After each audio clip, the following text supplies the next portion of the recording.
Wait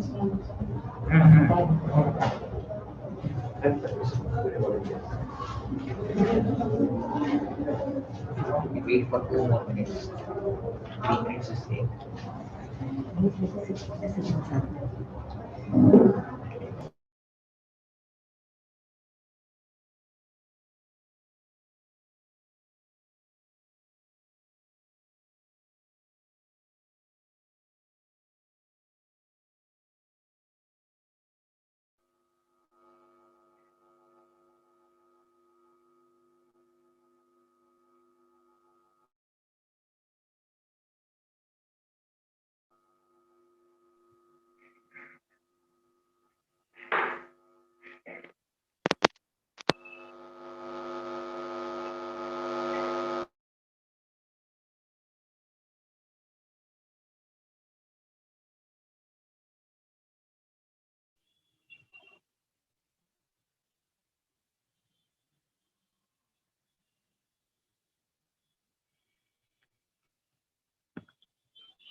A very good post-Diwali morning to all who have joined us today. We welcome you all to our online CME Virtual Pathology Week, a potpourri of various topics in pathology conducted under the auspices of Tamil Nadu and Puducherry chapter of IAPM by the Department of Pathology, Mahatma Gandhi Medical College and Research Institute, Sri Balaji Vidyapeeth University. I now request our HOD and Professor of Pathology, Dr. S. Soumya, to deliver the welcome address.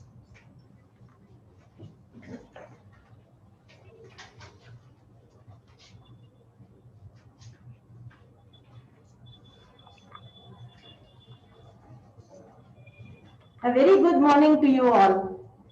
On behalf of our Department of Pathology, Mahatma Gandhi Medical College and Research Institute, Sri Balaji Vidyapeeth, Puducherry, I take the pleasure of welcoming all of you for our week-long online CME, and it is on a potpourri of various topics in pathology.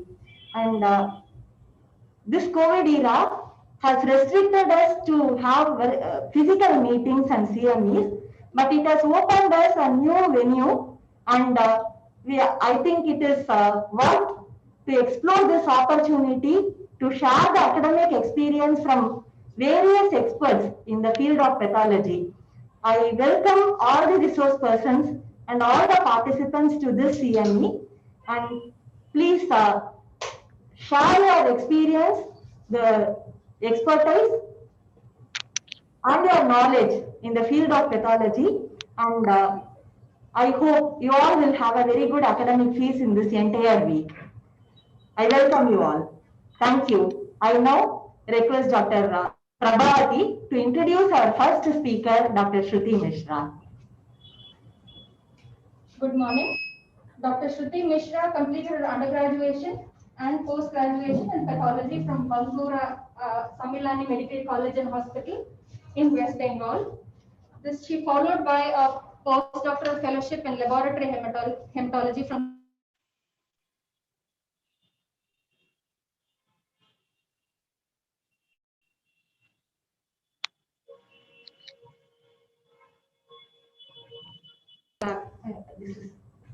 she did her senior residency in AIIMS Bhubaneswar.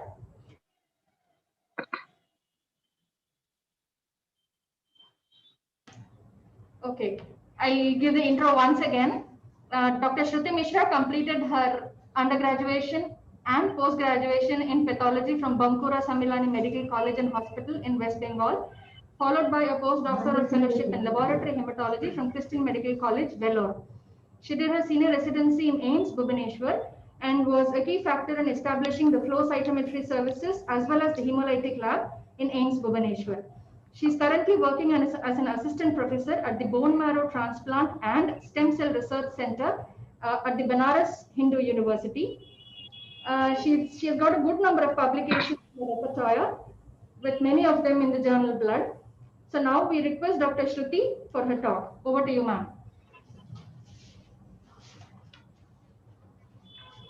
Hello.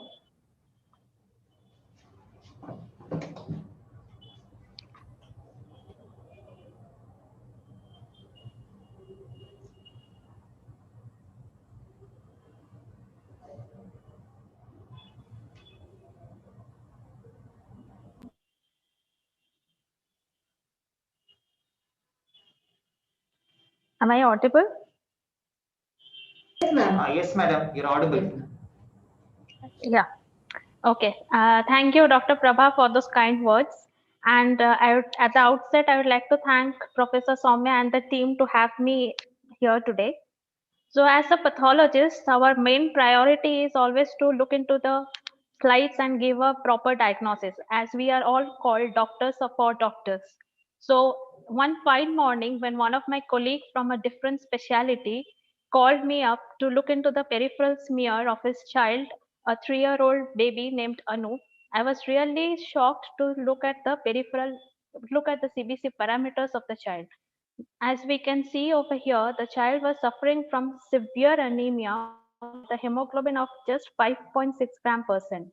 And looking at the MCV, we can all understand that it is a microcytic hypochromic anemia. But while I let you all mull over the differential diagnosis at the back of your mind, I will take you all to have a rendezvous with HPLC with me today first, before we discuss about the case. Now, learning about any diagnostic entity per se, you should have a basic idea of the disease. Now, hemoglobin, as we all know, is an iron containing molecule which carries oxygen. Now, if anybody asks you why is this hemoglobin so important, that there is one particular cell which is given it for carrying it around, then I must tell you that each cell of RBC contains around 300 million molecules of hemoglobin. And as you all know, each microliter of your blood contains millions of RBCs. So if this hemoglobin would have been in the if it had been in the plasma, just like other proteins like albumin and globulin, your whole blood would have changed into a gel-like solution, and it would not have flown. So that's why hemoglobin is so important, that it has got a special packaging system of its own. Next slide, please. Now, if we do, next slide. If we do a post-mortem of hemoglobin, we can see that it is made up of heme and globin. Now, each hemoglobin molecule has got 4 globin chain, and each globin chain has got 1 heme molecule present in the center, whose main function is to carry the oxygen. Next slide. Now we see the 2 main families of globin chain. One is the alpha and the other is the beta chain family. This alpha chain family has got 4 genes which are there present in the chromosome 16, and the beta chain family are present in chromosome 11. Now the other members of this family are which is there with alpha, and gamma, delta, beta, and epsilon, which is the other family members of the beta chain family. Here we can see that epsilon are mainly present in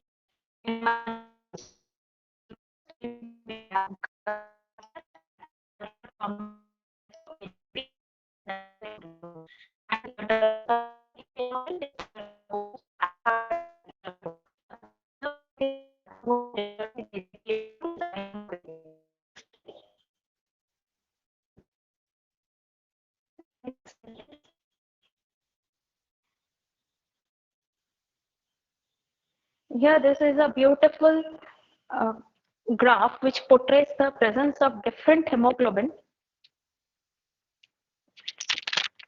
Yeah, this is a beautiful graph which demonstrates the presence of different hemoglobin in different stages of life. Where I have already mentioned the Gower 1, Gower 2, and Portland are usually present in the embryonic stage, usually in the fetal stage.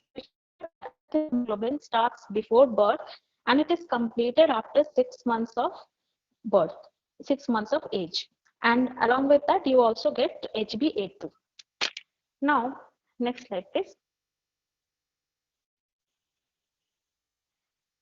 Now, this is just a curve which denotes the capacity of oxygen binding with the hemoglobin. Now, as we all know, whenever the oxygen is bound to the hemoglobin molecule, it is in a tense state, and whenever the oxygen is released, that is a deoxygenated state, is also called the relaxed state. And each molecule of oxygen is not attached uniformly with the hemoglobin molecule. Since attachment of the first molecule has a resistance, the attachment of the other molecules is relatively easier, which gives rise to the classical sigmoid shaped curve that we can see here. Okay. Now coming to the disease and per se which we are discussing today, we will be talking about the hemoglobin part today. So hemoglobin patterns are quantitative. The name entity itself suggests quantitative means there is a decreased or absent production of any particular globin chain, and qualitative means there is a point mutation in a particular chain which gives rise to defective globin chain synthesis. Okay, now next slide. So the first persons who discovered or diagnosed thalassemia was Cooley and Lee, who described it in 1925. And other members of thalassemia, mainly thalassemia is told to be those diseases where there is a quantitative defect. That means either there is an absent or reduced rate of synthesis of the globin chain. Now this can be either a reduced chain in beta chain giving rise to beta thalassemia, or alpha chain giving rise to alpha thalassemias. Other entities can also be there like delta beta thalassemia or gamma delta beta thalassemia, depending upon the type of mutations that is present. Okay, next slide please. Now this is a pictogram which is showing you the prevalence of these diseases in various parts of the world, where you can see that thalassemia is mainly prevalent in African countries all over India and also the islands of Indonesia. And sickle cell anemia is quite prevalent in African countries and also in Western Odisha, and mainly people residing in the Eastern Ghats. Okay, next slide, please. Now, this I would say is the most important slide of this whole talk, where I would like to impress upon you that according to 2018 consensus, out, out of all the population that we have, nearly 3 to 4%, that is roughly about 35 to 45 million people in India are carrying beta thalassemia. And this is irrespective of the fact that we do not have any registry to actually know the exact number of patients who are actually beta thal carriers or actually having beta thal major. Just 1 second.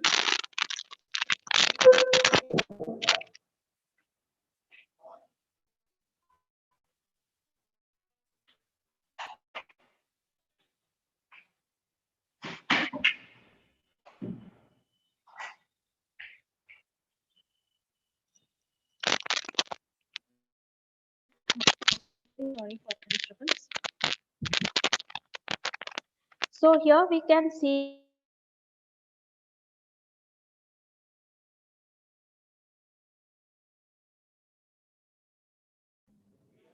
Dr. Shruti, you are on mute, please. Please unmute yourself. hello, can you hear me? Am I Yeah, we audible? can go on. Yes, you are. Go on, please. Okay. Okay, so each year, as we can see, there are 32,400 babies who are reproduced, who are having serious hemoglobinopathies. That means they are suffering from either thal major or sickle cell disease per se. And HBE disease is really present in 3 to 50% of the patients, and HBS is there in 5 to 35% of our population. Next slide, please. So hemoglobinopathies, as I have already told, it has got two types. It is quantitative, that is thalassemia and its variants. It can be qualitative, that is variant hemoglobins, where is a single point mutation which gives rise to variant hemoglobins like HBS, HBE, HB constant spring, etc. Next slide, please. Okay.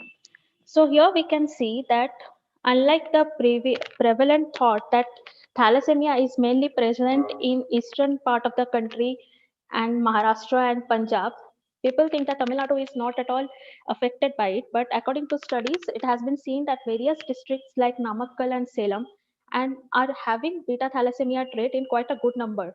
And also the people who are inherent residents of the Nilgiri Hills are carriers of HBS. So these are some of the common mutations, and IVS15 is the most common mutation all over India. Okay, next slide, please. Here we can see that what exactly happens whenever there is a thalassemia or thalassemia-like syndrome. What I have told till now is either there is an absence of a globin chain synthesis or there is a reduced synthesis. So what will the body do in that aspect? We all know till now that there has to be 4 globin chain for each molecule of hemoglobin to be generated. Now, if there is a beta thalassemia major patient per se, imagine that. So what will happen? How will the body compensate? Maybe the body will have alpha 3 beta, or maybe the body will have alpha 4. That means all the 4 chains are made up of alpha chains. And if it is a alpha thalassemia, the reverse can be there, like maybe it is a beta 3 alpha or beta 4 chains. So these forms of hemoglobins are not conducive for life.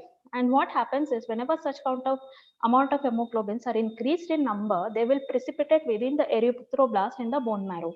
And thus these cells will be destroyed in the marrow itself, giving rise to an entity called ineffective erythropoiesis.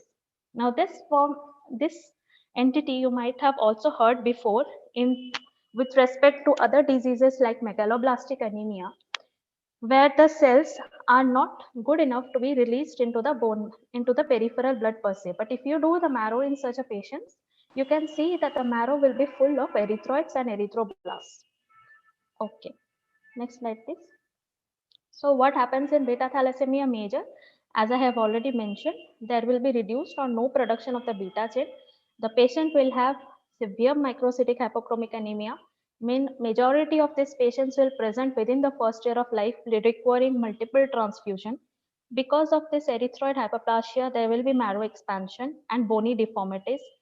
And due to this multiple transfusion, the patients will have iron overload, and all these things will give rise to growth failure and even death of the patient. Now, next slide. Now, this is a beautiful pictogram present in Robbins. Anybody can go and refer to it. It beautifully denotes how the pathogenesis of beta thalassemia major happens, how the reduced production of this adult hemoglobin is giving rise to expansion of bone marrow, and ineffective erythropoiesis will give rise to anemia and accumulation of iron and increased absorption of iron. And this iron overload can give rise to secondary hematochromatosis, gives rise to diseases of the heart and excuse me, diseases of the heart and various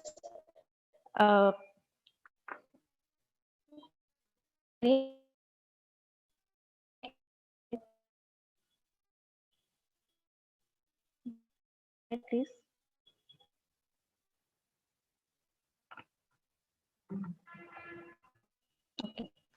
Now, how would you approach a patient of hemoglobinopathy? Now, basic up should be you should have a proper family history and a patient history. Along with that, you have to know the age of presentation. You have to know what history for when was last how many times the patient was present, what is the rate of requirement. Along with this, we have to have a clinical evaluation. We should as we have already belonging to particular region have a hemoglobinopathy. That also can as we should have a full blood count for the patients and a proper peripheral smear examination by a next slide, please. Investigations we should do. We should do a proper hemoglobin and RBC indices are very important. Blood smell examination is important. Any case of anemia, it is known fact that you should have a retic count done. Other screening tests for hemoglobinopathy are NESTRO, quantification of this HbF and HbA2, which can be done by electrophoresis or HPLC, etc. And definitive diagnosis is obviously by DNA analysis. Okay, next slide, please. Now, what is the sample that you require for this patient? We require K2-EDTA venous sample only, and in case of units, we can take cord blood again samples. Okay, next slide, please. We all know that this hemoglobinopathy tests, like say for example electrophoresis or HPLC per se, these are done as a batch test. We don't do them regularly like but the HPLC and electrophoresis are usually done once in a week in a batch test. So this sample should be stored properly at 4 degrees centigrade and should ideally be tested within a week of collection. Now, most important thing in any analysis, as I have already told, is the CBC analysis, where main focus should be on hemoglobin, hematocrit, the RBC indices, and the RBC morphology on the. Okay, next slide. Now, reticulocytes is a reticulocyte preparation we all know is used as a supravital stain. The stain used are either Bredian cressyl blue or new methylene blue, and it has to be modified according to the degree of anemia or polycythemia, whatever is present in the patient. And then staining is done, we make a smear and we check it. Next slide.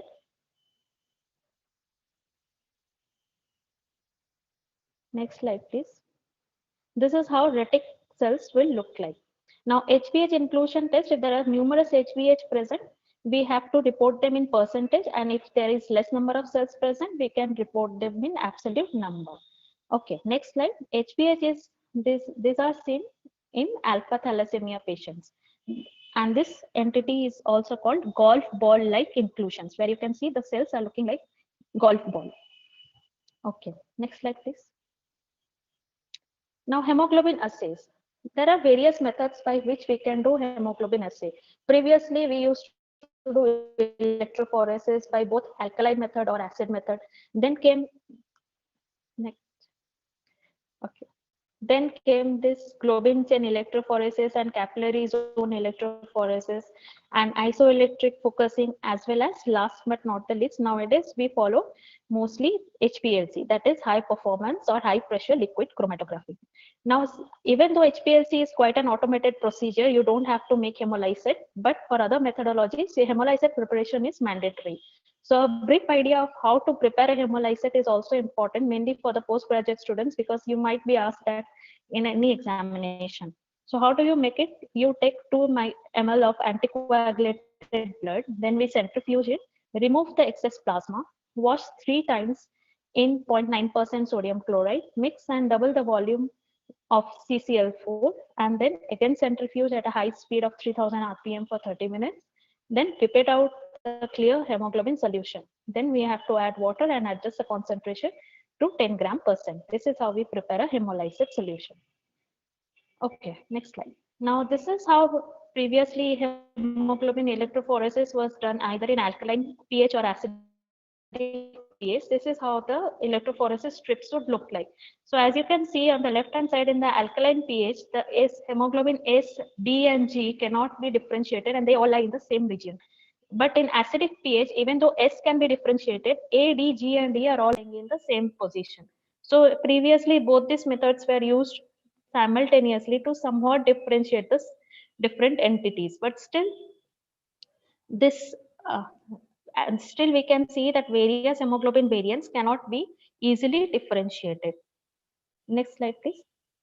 Now, isoelectric focusing, it's a method which uses the property that whenever according to the various pH, the hemoglobin will have a charge on it. So wherever in the position the net charge will become zero, it will precipitate out and we can quantify. Now, even though this method has got an excellent resolution and the precision and accuracy is quite high, still it is not used in most of the labs because it is very labor intensive. It requires specialized training and it is really very time consuming. Next slide, please. This is how an isoelectric focusing slides reports would look like. Okay, next slide. Now coming to HPLC, it is called high pressure or high performance liquid chromatography. Now HPLC has been around for last 50 to 60 years. Even though it has started around 60s, it had begun the importance has been known since after the 80s. Now coming to the principle, next slide please. There are various principles on which HPLC is based, but if you check about hemoglobin, separation of hemoglobin, hemoglobin, the HPLC, the principle which we use is basically the cation exchange electrophoresis. So what happens in this cation exchange electrophoresis? We have this positively charged molecules and which will bind to the carboxyl group, and the negatively charged carboxyl molecules which are bound to the silica, which makes the cartridge. Now hemoglobin are positively charged and so is the salt that is present in the mobile phase, and there is an interchange between these salts which will give rise to the elution of various hemoglobin at different time. Now I will explain it further. What happens is there are three basic phases.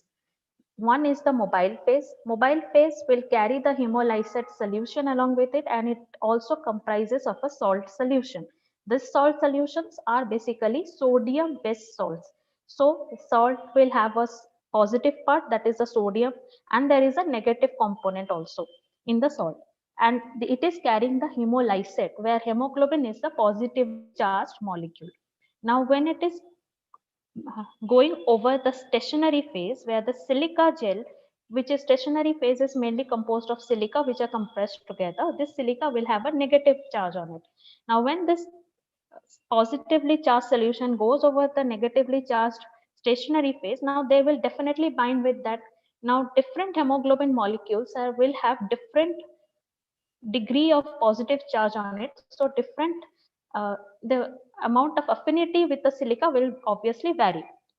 So what happens exactly in HPLC? Next slide, please.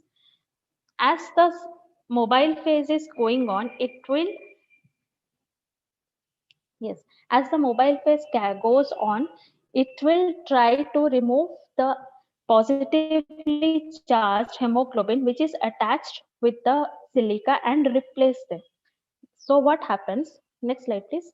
So what happens gradually, because in this HPLC, the amount of quantity of the salt that is present is increased along with the pressure. So as the concentration of salt increases and the pressure increases, those hemoglobins which are bound strongly with the silica will also be eluted out, as the sodium will come and bind with the silica and the hemoglobin is being pushed out into the solution. Now all these things will lead to elution of different hemoglobins at different rate, and then we can analyze them. Next slide, please. So this is just a simple video which will give you a perfect idea of how it is happening. Here we can see there is a high pressure point with a salt solution where with the high pressure and salt solution, various hemoglobins are being eluted and by the detector. Okay. So how, next slide.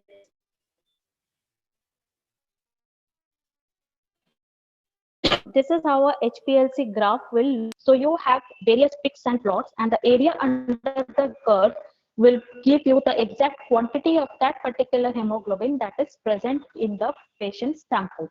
And the each peaks will denote different hemoglobins, and these are all standardized procedures. So we know that different hemoglobin will have different charge, and along with that they will have different retention time. So retention time means the time at which it is being eluted out from the silica, that is the from the stationary phase.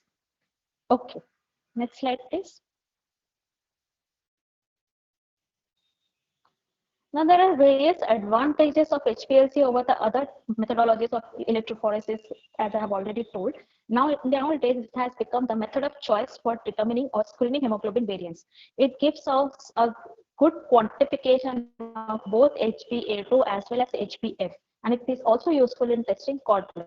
There are certain disadvantages where variants like HP, even though screening test, it is definitely not a diagnostic test. We all know the DNA analysis will be the ultimate diagnostic test. So there are specific few performance specifications, like the linearity will lie for HbA2 between 1 to 13%, HbF will lie from 1 to 40%. Now, if the sample is highly lipemic or is highly ecteric, it can interfere with the interpretation of the reports. Okay, next slide. Now, keeping all this thing in the background, we will analyze a few cases to actually understand how this HPLC is working. And mind you, these are all real cases. Nothing is taken from textbook to portray over here. Okay, next. First case. So, a 25-year-old female came to us with latent labor. Here we can see 8.5 gram per deciliter, and MCV is quite low, that is 68.4 femtoliter, and RDW is normal. The peripheral smear, we can see there are numerous target cells and microcyst hypoponic cells are also there. Next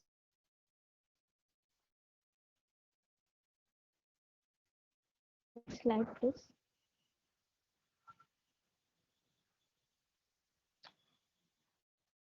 Whenever you have microcytic hypoponic anemia, a big there are indices. The most common indices that we use is a Minzer index, where we divide the NCV with the total RBC count. If it is more than 13, then it is IDA. If it is less than 13, then it is thalassemia.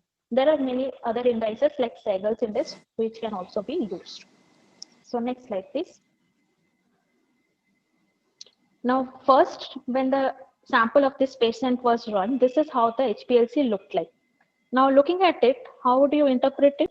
Here we can see that 85.5% was normal adult hemoglobin, and rest everything looked normal. So, looking at this, if you level this patient as normal, even though the PS and everything looked different, it would be a wrong diagnosis. So here you have to notice one thing: the total area is very low. Okay, it is only 39. That means it is less than 1 million. Now, when we did the rerun of this sample,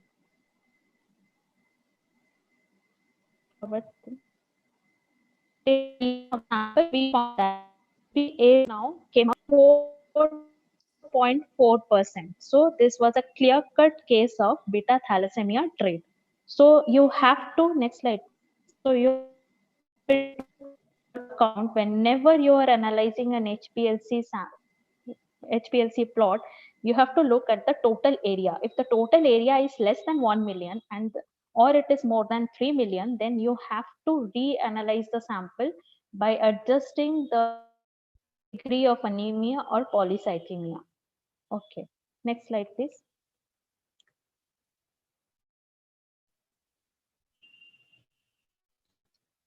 Next slide, please. Okay, 45-year-old hematocrit 97.6, and RBC count was high. Okay, so MCV was very low, 44.73 million. What we can see in the plot over here is the HbA2 level is 111%. Now, next, if any case you 100%, then you have to recalculate the total area, recalculate the percentage area dividing the area under the curve with the total area of the sample. So here when we did recalculation, the percentage for HbA2 came down to 78%. Now with this higher count of HbA2, naturally I have told that HbA2 won't be this high. If it is that, there are certain variant hemoglobins which also elute out with HbA2. Now this HbA2 is mainly seen in patients carrying HbE variant. And this was a patient of HbE homozygous disease. Next slide, please. So this is how you calculate the area once if it is ever more than 100%. You should never report it as 111% HbA2 level because it would be a wrong interpretation. Next slide. Now HbE disease was first discovered in Bengali people by Dr. Jyoti Bhushan Chatterjee, and this is the place, this is, if you can, if this building is called the School of Tropical Medicine. This is present within the campus of Calcutta Medical College, which has been my college of post graduation. So we see daily, we see more than hundreds of patients with hemoglobinopathy in that area, and most of them will have HbE disease along with beta thalassemia. Okay, next slide. A 34-year-old woman came from Odisha with a total count of 4.83 RBCs. Hemoglobin was 10.5, MCV was low. So from the peripheral smear, you can see there is microcytic hypochromic blood picture. And when HPLC was done, we saw that A2 was around 12.8%. And you can see there is a bimodal peak that is present in this A2 level. So another variant of hemoglobin which elutes out along with HbA2 is hemoglobin leopard. It is quite rare, but it can be seen in population. Next slide. This hemoglobin leopard along with bimodal peak can also present with, next slide please, can also present with a irregular baseline. Okay. So how to interpret irregular baseline as we can see in this particular graph. Okay. Now, how to interpret different levels of HbA2? Whenever the HbA2 level is more than 3.7 to 9%, you should think about beta thalassemia trait. If it is lying between 7 to 18%, it can be hemoglobin leopard, but mind it, it's quite rare in India. 22 to 40%, it's usually HbE heterozygous or a trait. 40 to 48% can be a HBD Iran, and 70 to 90% will be seen in HbE homozygous patients. So this is how you interpret various levels of HbA2 level. Okay, next slide. Now here what we can see, this was a normal patient who had come from a routine screening. But here we can see there is a small peak in the S window that is 3%. Now such small peak can happen whenever the previous sample was a homozygous disease. So this carryover of hemoglobin variants is commonly seen in HPLCs. So when we did a rerun of this same sample, this peak was obliterated. Next slide.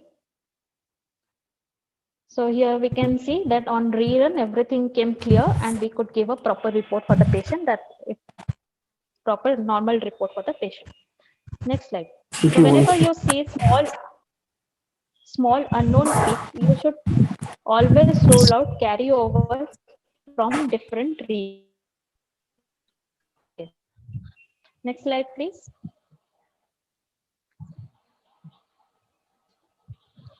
Now there are various other peaks like P2 and P3. Unlike P2, P3 is quite an important peak. P3 level, if it is more than 6, it is quite unacceptable. If it is unacceptable, that means your sample has degenerated. Elevated P3 can also be seen in certain variants of hemoglobin like HPJ mirror. Next slide. So this is a peak where you can see HbA2 level was high, and that was a case of J. mirror. It's quite rare in India though.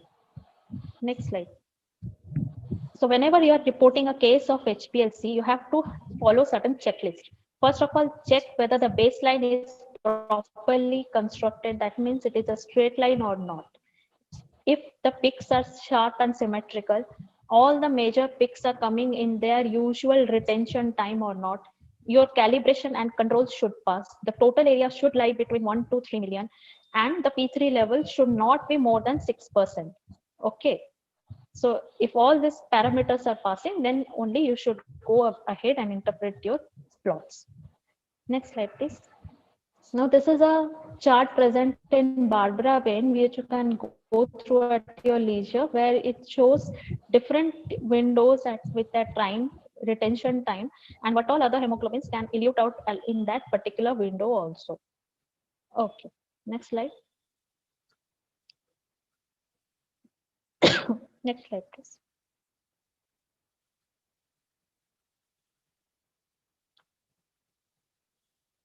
Previous slide. Yeah. So a 2-year-old male came with severe pain in the bone. The smear showed numerous sickle cells. The parents were tested, and the electrophoresis report showed that the child was having HbS, and both the parents were also having HbS in their blood. So what will be your diagnosis? Naturally, you will say that it is a sickle cell homozygous patient. But when we did a sickling test on the mother, the sickling was positive, and on the father it was negative. So is there any dispute paternity in this patient?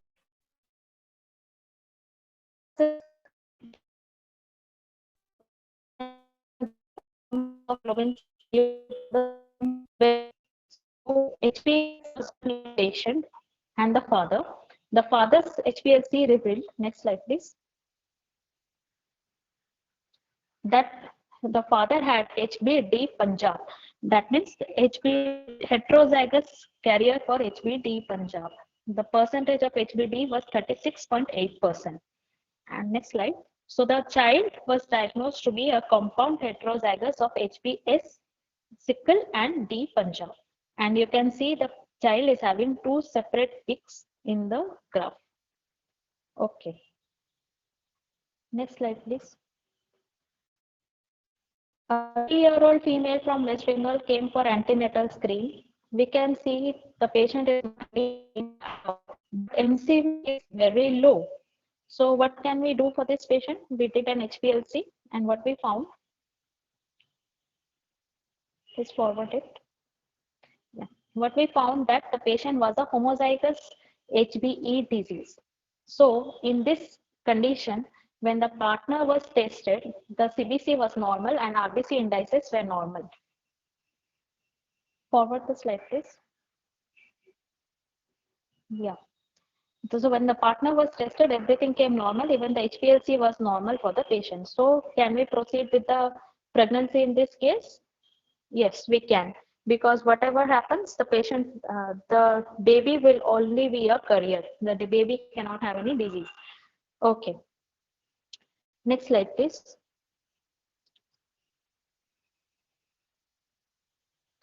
A 32-year-old female came for antenatal screening. The hemoglobin was not very low, MCV was quite low, and normal electrophoresis showed, hemoglobin electrophoresis showed normal HbA2 level, that is 2.1%. Okay, so next, please forward it.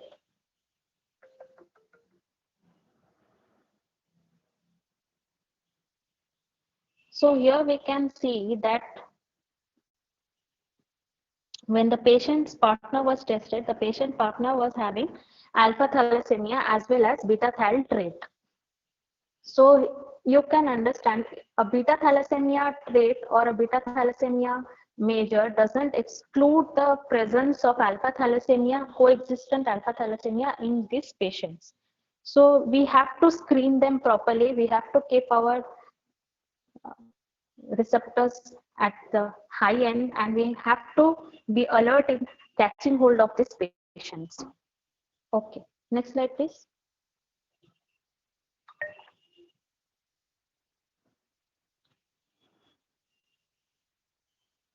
A 38, next slide.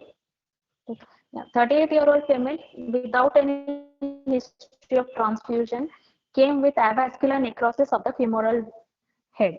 As we can see in the peripheral blood, there are numerous sickle cells present. We can also see many target cells. On the right hand side, you can see a black arrow pointing towards a Howell Jolly body, and there were NRBCs also present.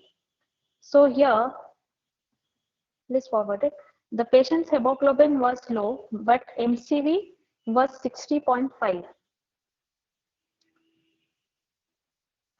MCV was 60.9. So one thing I would like you all to remember is that sickle cell diseases do not give rise to low MCV level until and unless they are associated with iron deficiency anemia, or it is associated with other disease entity which gives rise to microcytic hypochromic blood picture. So what we saw in this patient when we did an HPLC was that the patient's HbF level was 12.4%, HbS level was 78.4%, but HbA2 was 4.6%.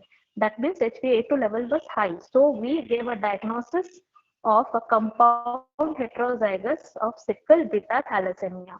Now, this is not a rare entity. In areas where sickle cell disease is very prevalent and beta thalassemia is also present, such kind of patients are quite prevalent. And I would like to put a few words over here that sickle cell, the propensity for sickling is more when it is present with few hemoglobin variants, like if it is present with sickles with other HPAs, like in the homozygous sickle cell disease patient, the propensity for sickling will be quite high. Also, whenever the sickle is present with beta thalassemia, this mutated globin chains increases the stickiness of the sickle cells, and thus the sickling increases. But if it is present with HbF, that means in this patient sometimes we give hydroxyurea as a part and parcel for treatment to increase the content of HbF in their blood. So what happens if HbF is more, it repels or reduces the propensity for sickling in those patients, thus preventing the unnecessary unwanted crisis that happens in these patients. Okay, next slide please.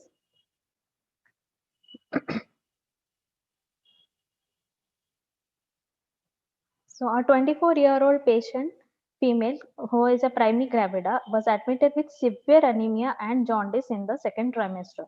There has been no past history of blood transfusion. Family history was negative. On examination, the patient was having hemolytic facies, pallor, icterus, and a huge spleen of 4 centimeter. She was seen to having a severe anemia of 4.5 gram per deciliter, and MCV was quite low. So when we did an HPLC for this patient, we found that, next slide please. Yeah, we found that HbF was 35.4% and A2 was 53.6%.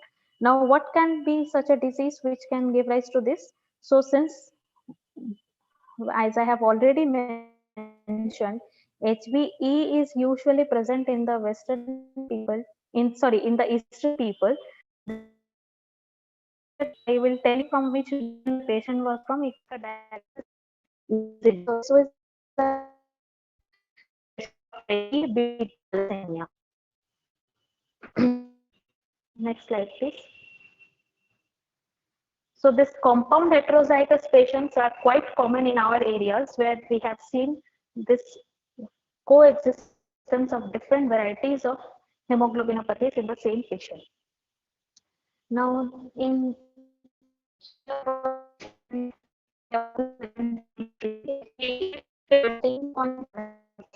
and A2 is 2.7%, and MCV was low. So what will you think about it? Why F is increased even though A2 is not that high and the patient is not having that severe anemia? So here we have to think about heterozygous delta beta thalassemia. So if there is a mutation of both the delta chain and the beta chain, A2 level won't be increased, unlike if it is a beta thalassemia trait only. Okay. Now next slide. Next slide, please.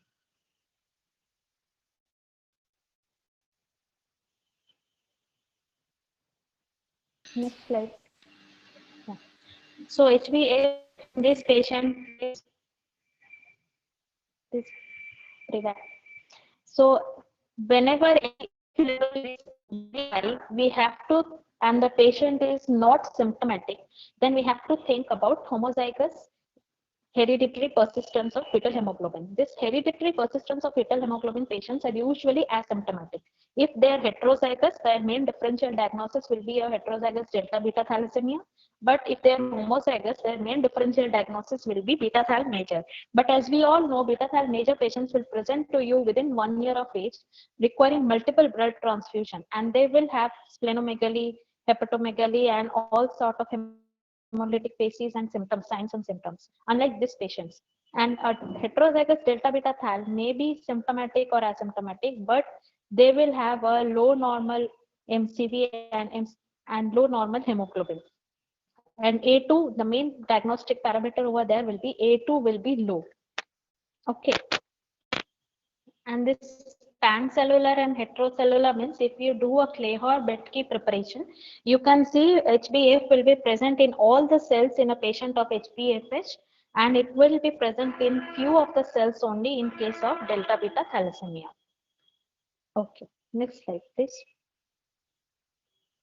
So how do you interpret various level of HbF? It is 2 to 80% can be there in babies. So if it is less than 6 months old child, ideally you should not be running any HPLC in those patients.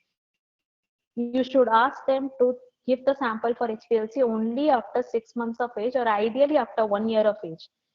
Okay. Now, if it is 90 to 100%, obviously the differential diagnosis I have mentioned will be homozygous HPFH or a beta thal major patient. 15 to 40% can be seen in heterozygous HPFH. 10 to 25% can be seen in those patients who are hydroxyurea, and less than 5% can be seen in beta thalassemia trait and lipod also. Okay, next slide, please. Now, here we see that the patient is having a hemoglobin of 9.9, MCV of 68.8. That is, you can see that A2 level is 31.4%. So what is this?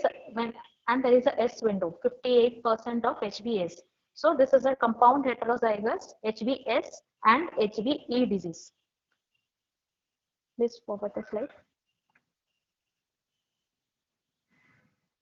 I'm trying to show all these graphs repeatedly to you to impress upon you the fact that a beta thal patient may not be only a pure beta thal, they can have compound heterozygous in them. So here a 1.5-year-old small kid presented with severe anemia, and the peripheral smear showed a good number of target cells. When we did an HBH preparation, there were golf ball-like inclusions. Now here you can see there is a fast-moving hemoglobin of around 19.5% present in the beginning. So this fast-moving hemoglobins are usually HBH, and such previous pre-integration peaks can also be seen in patients having high amount of bilirubin in their blood. So this was a patient of HBH disease. Next case, a 19-year-old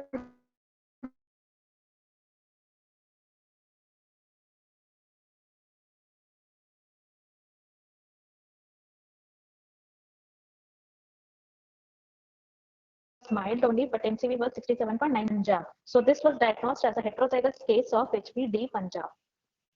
Next slide, please. This is a very rare case. This peak is usually seen in HBQ India, where the retention time lies far beyond even D Punjab. Okay, next slide. So, a 2-year-old male patient presented with hepatosplenomegaly and eczematous rash, and the family history of neurofibromatosis and cafe au lait spots. If I tell you the peripheral smear and the bone marrow showed marked increase in WBC count with increased monocytosis and with the HbF of 48.6%, you can easily make a diagnosis of JMML in this patient. So this is just to impress on you people that HPLC is not only used for diagnosing hemoglobinopathies, there are certain other can also be used. Okay, next slide, please. Next slide, please. A 24-year-old male from West Bengal was diagnosed with renal insufficiency and transfusion-dependent anemia. So when we did a hemoglobin and peripheral smear, we saw that it was microcytic hypochromia blood picture, which is quite normal in renal insufficiency. And HPLC was done to rule out hemoglobinopathy, where F was 1.5. Parameter, you will jump into a diagnosis of beta thalassemia trait. Correct. Next slide, please. But when we did a mutation analysis with a provisional diagnosis of beta thal trait, we found that it revealed nothing. Later on, it was found that the patient was transfused 1.5 months back in West Bengal with one bag of blood, and the donor was a HBE carrier. So you can see that HBE hemoglobinopathies, those who are carriers, and even patients with homozygous disease may not have severe anemia in their blood, and they can also go and donate in the blood bank, giving rise to abnormal cases like this. Okay, next slide, please. A 25-year-old female presented with pain in abdomen and was found to have anemia. So I must tell you one thing, in Odisha, the amount of sickle cell disease is so rampant that whenever a PS comes to us for review for patients with pain abdomen, the first and foremost thing that we do is rule out sickle cell anemia. So naturally, looking at the parameters in this patient, a low hemoglobin with a normal MCV, we thought we should do a HPLC to rule out anemia. And once when we did the HPLC, we found that a small S peak was there, which was 6.7%. Now, this small peak won't be there in a patient with sickle cell trait or homozygous disease. So we reran the sample just to rule out carryover and degeneration and any such thing, but still the graph remained the same. So ultimately, we found out after a lot of history taking and extensive questioning to the patient, as the resident was not remembering what was happening with the patient per se, we found that the patient had a blood transfusion 2 months back in the peripheral health center. So we discovered that obviously the patient was transfused by a donor of HbS trait. That's why the picture is like this. So whenever we are diagnosing HPLC, always keep in mind that a blood transfusion history is the most important history for analysis. A 3 months of transfusion-free interval is mandatory whenever you are trying to analyze a case of HPLC. Okay. Now coming back to our small kid Anu, this is how the peripheral smear looks like, where you can see there was numerous target cells, many NRBCs, and you can see it was basically a hemolytic picture. Many polychromatophils were present, and HPLC showed if you run a sample in D10, usually D10 is the automated machine for HPLC, where you can see that HPF will usually lie in this A1C region. So you can see that 90% of all the hemoglobin was HPF. So the diagnosis is quite simple, that this is a patient of beta thal major. Unfortunately, the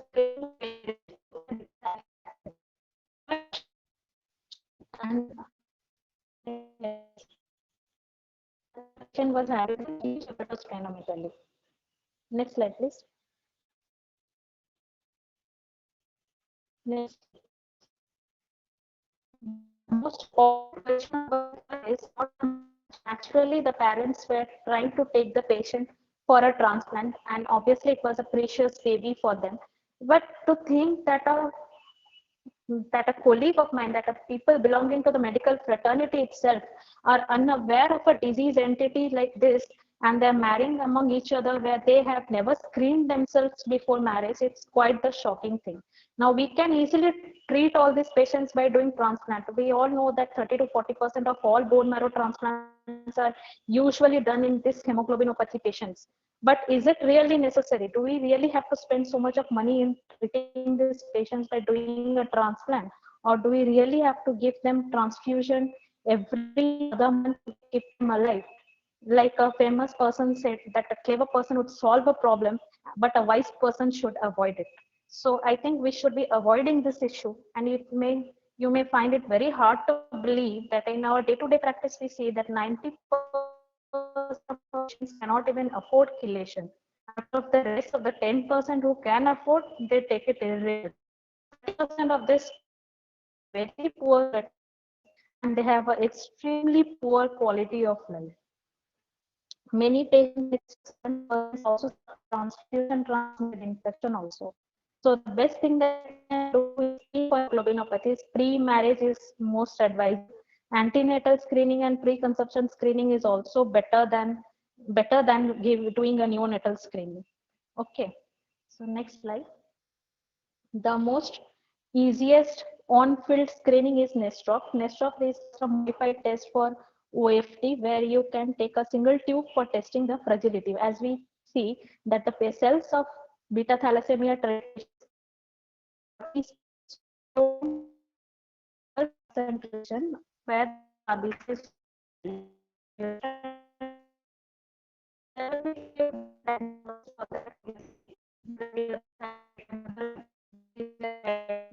like or but it's a good screening on-field screening test. Next slide, please. This slide might look a bit busy to you. This is actually denoting of how do you approach for screening. Antenatal screening, prenatal screening is the best.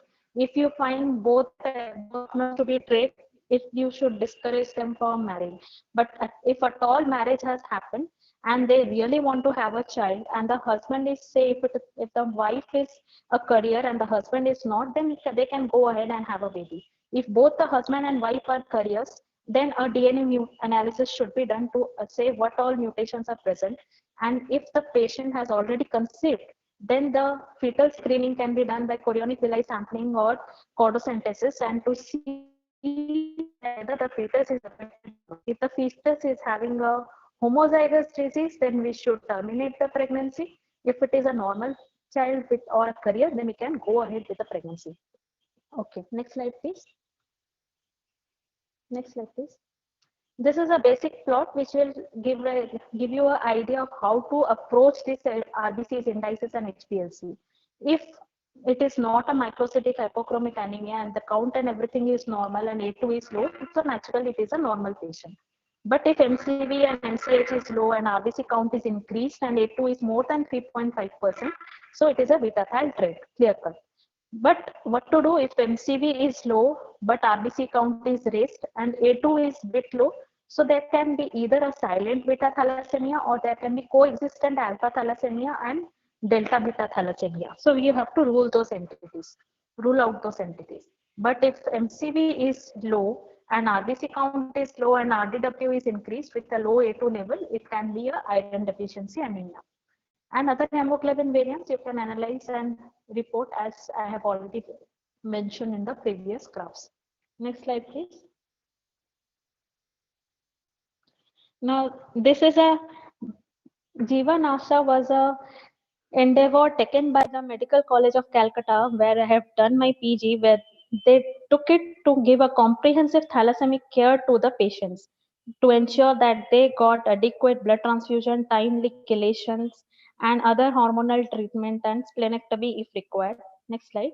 And it was really happy for us when we hear that these children can go to school daily, they can do their day-to-day activities without feeling fatigue. They have been free for last month. This is one of the few happy moments for us to see the smile in the face of these children. Next slide, please.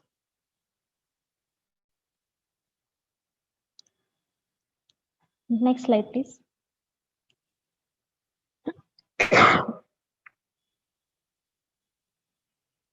Next slide. Yeah. This beautiful place is Cyprus. Now, it's a beauty on its own. It's an island country. It's there in Africa.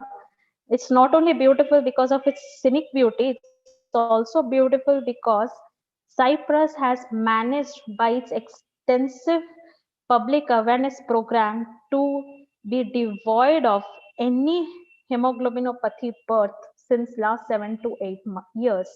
So if they can do it, then why can't we? If our medical fraternity itself is unaware of such a disease entity, then it's a shame on us. We should not only be aware ourselves, we should make our public aware of this and we should try and prevent the birth of any thalassemia patient in future, so that treating a patient with transplant or giving blood transfusion is okay, but prevention is far better than cure, right? So with that note, I would like to conclude my talk. Thank you very much. These are some of my references. Thank you for your patient hearing. Thank you. Thank you very much, Dr. Shruti. If there are any questions? Thank you. Thank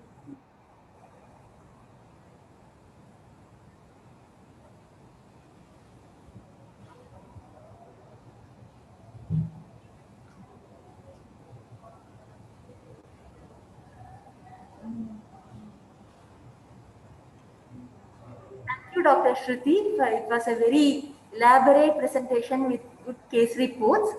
Actually, I just wanted to ask one. Thank you. It was really very enlightening. Yeah. We are down south and we do not encounter this many number of cases. So it was Yes, very ma'am. good to hear it from you. And can you please tell us, like, from your experience, has it come down in these few years, or is it still high, the incidence of? It's not, it has not come down actually. The incidence is quite high. The main thing is our public is not aware of the facts that these are some disease entity which rather they certain think that it is a taboo that such diseases happen. That means you have done some and all, and God is thing. But that is clear with us that we are not able to make our public aware of the fact that if this disease is inherent in your locality, so you should keep yourself screened. That is a mandatory thing, and at least if not before marriage, before having a child. So that is what the cases are quite rampant. I can tell you it has never come down. And having worked in all the epicenters, it's always been like I have seen so many cases. And CMC Vellore, it's like a place which treats only Bengali patients. So it was not a difference for me in seeing a peripheral smear when I was in medical college or when I went to CMC Vellore. It was like I was seeing the same thing again and over and again. So I can tell you one thing, it's not, it has not come down. It's actually same and causing unnecessary concerns along with our population. So as you are telling, this awareness has to be there, and all these investigative profiles are very elaborately told by you. It was very nice, and it was really useful for our PGs. Thank you so much. Thank you, ma'am. Thank you, ma'am.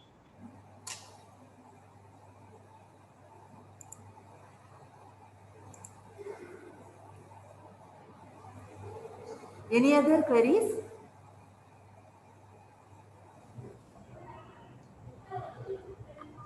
Thank you, ma'am. I now request Dr. Nafisa to introduce our speaker, Dr. Siddharaj sir. Over to you, Nafisa.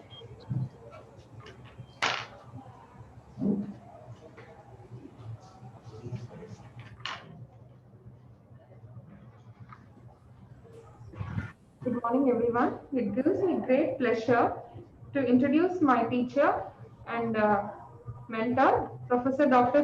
Siddharaju. Professor Dr. Siddharaju has completed his undergraduate from Mysore Government Medical College, Mysore, and he has finished his post-graduation from Lady Hardinge Medical College, New Delhi. He has worked after doing senior residency in Lady Hardinge Medical College, he has worked as a faculty in JIPMER and Maulana Azad Medical College, New Delhi. He has more than 25 years of teaching experience and his field of interest is cytopathology. He has been an MD PhD guide and has participated as a guest speaker, chairperson, and delegate in various regional, national, and international conferences, CMEs, and workshops.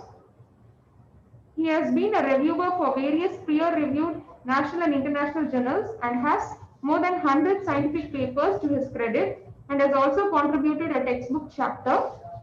He has been the head of the Department of Pathology at JIPMER for 3 years from July 2016 to June 2019. He is also an editorial board member of the Journal of Cytology since 2013 and has been an executive member of the Indian Academy of Cytology during the year 2014 to 15 and 2016. He is an eminent speaker and cytopathology is his field of interest. I would like to, over to you, sir. We are for an enriching and session with you, sir. Sir, before you start, I would like to welcome, and it's a pleasure to hear you again, sir. Thank you so much for accepting, and please enlighten us with your talk, sir. Thank you so much. At the outset, let me thank you and Dr. Prabha for having given me this opportunity to share our experience with you. So I'll be talking about the cytomorphologic approach to hematolymphoid malignancies, its strength and limitations.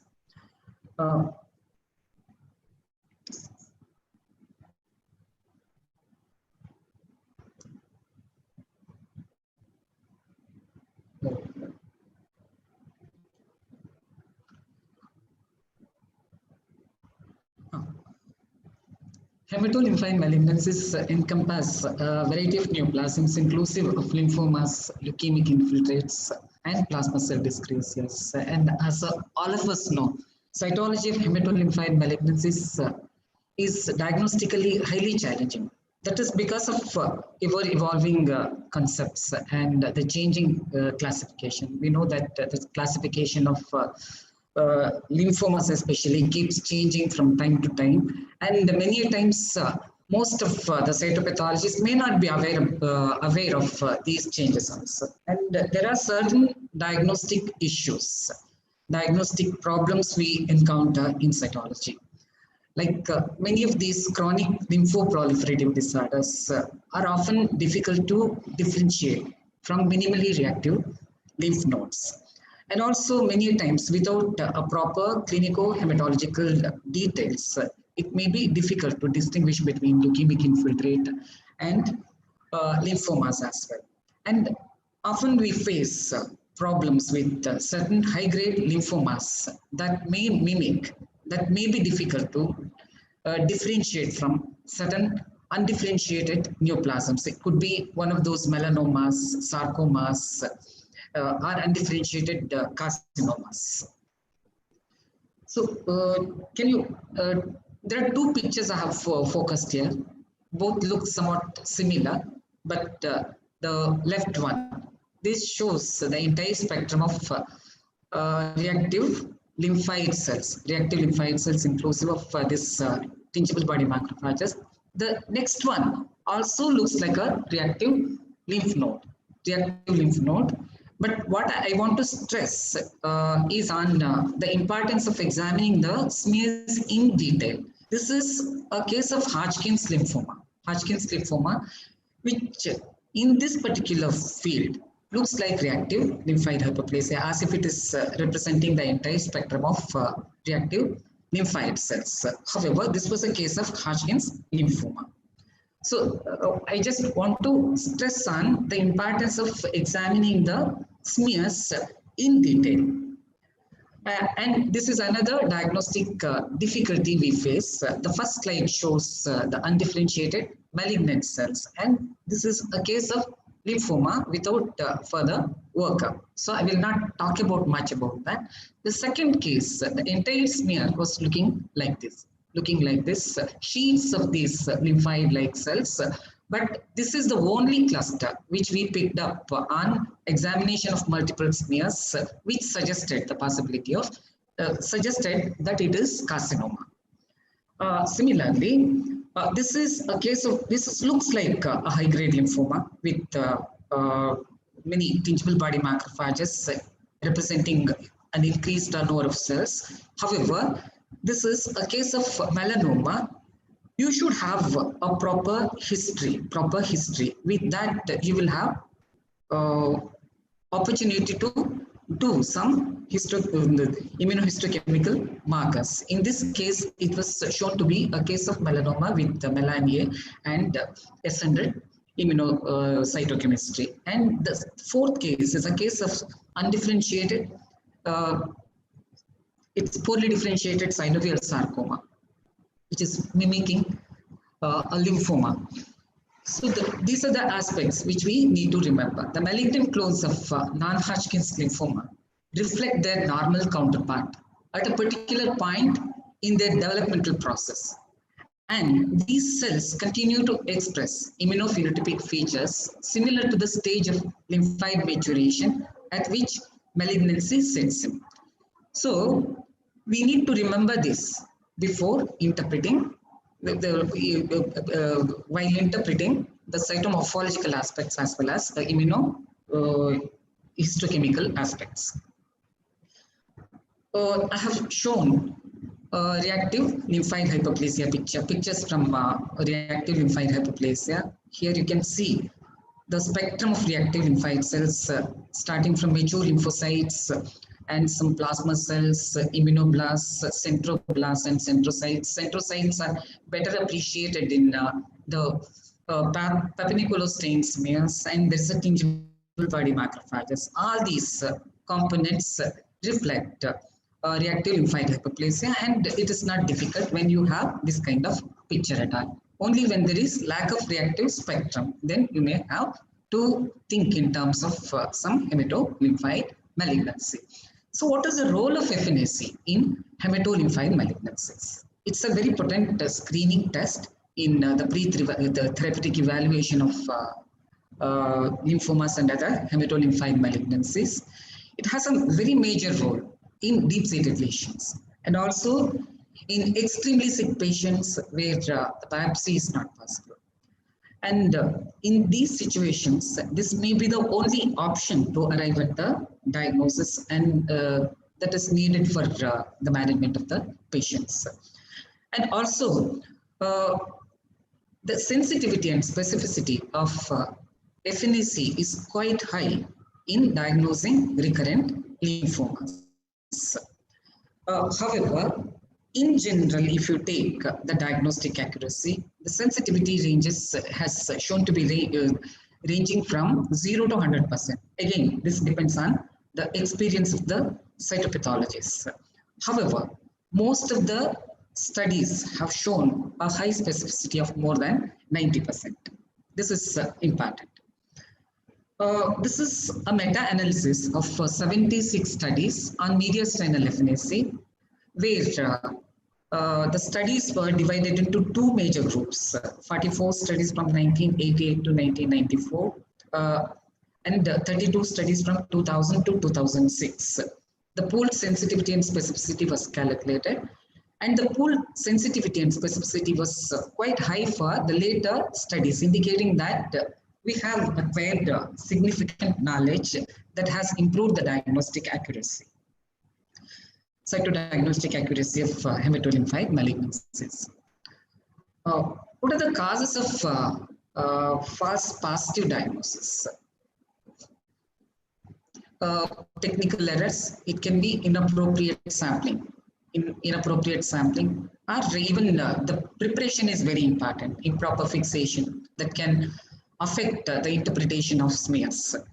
And again, the interpretation errors can occur in certain group of diseases like large group of infections, or if the patient is on therapy like dilantin therapy, or patients who are on methotrexate. These things can also lead to misinterpretation as malignancy.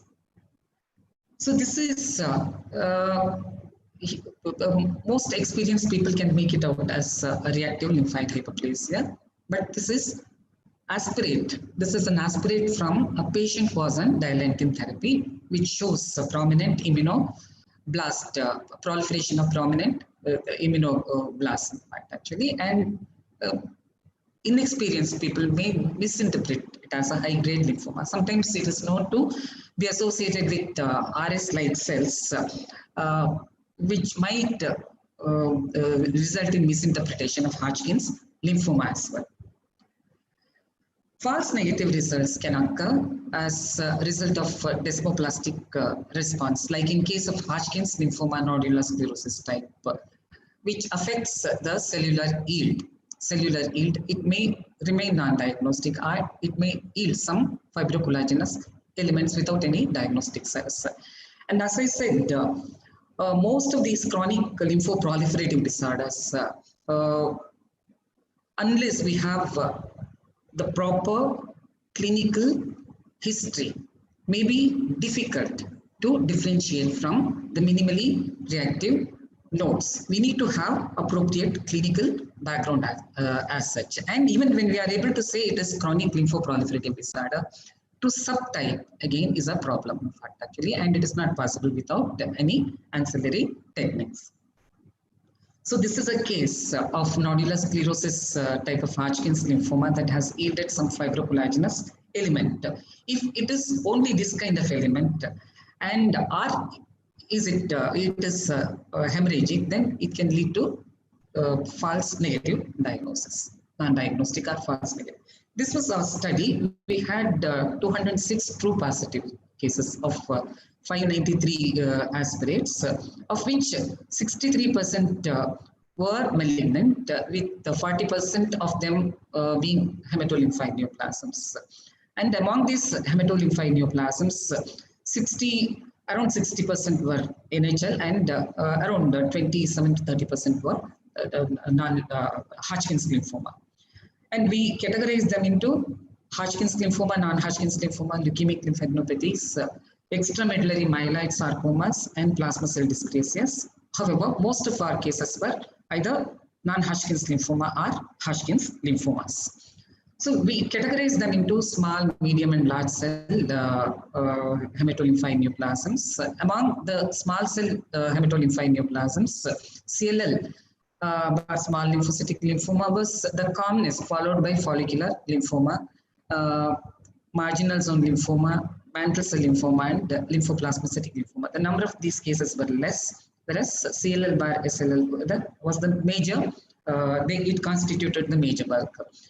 And among the medium-sized hematolymphoid malignants, Burkitt lymphoma and lymphoblastic lymphomas were the ones we encountered. And among the large cell hematolymphoid malignancies, most of the cases were diffuse large B-cell lymphomas, followed by anaplastic large cell lymphoma and rare cases of plasmablastic lymphoma and T-cell histiocytic rich B-cell lymphoma.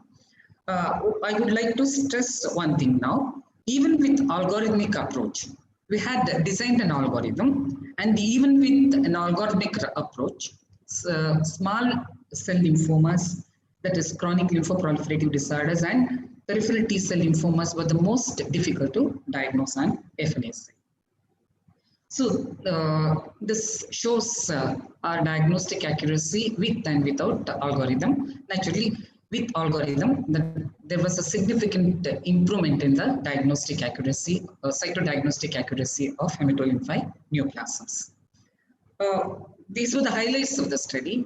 The study emphasized the importance of technically optimal smears in improving the diagnostic accuracy, and we used even immunocytochemistry on smears, and it was found to be of limited value because of some technical errors. But however, in certain situations, it contributed to the accurate diagnosis of the lesions. And on the whole, cytodiagnostic algorithm was very useful in minimizing the diagnostic errors. And in generally, we can conclude that in any low resource setting, limited low resource setting, it is very useful in triaging patients. These are the points to be noted while interpreting hematolymphoid neoplasms. So I don't think I need to go into the details now, but let me just stress on certain. Most hematolymphoid malignancies present like sheets. It shows sheet-like pattern.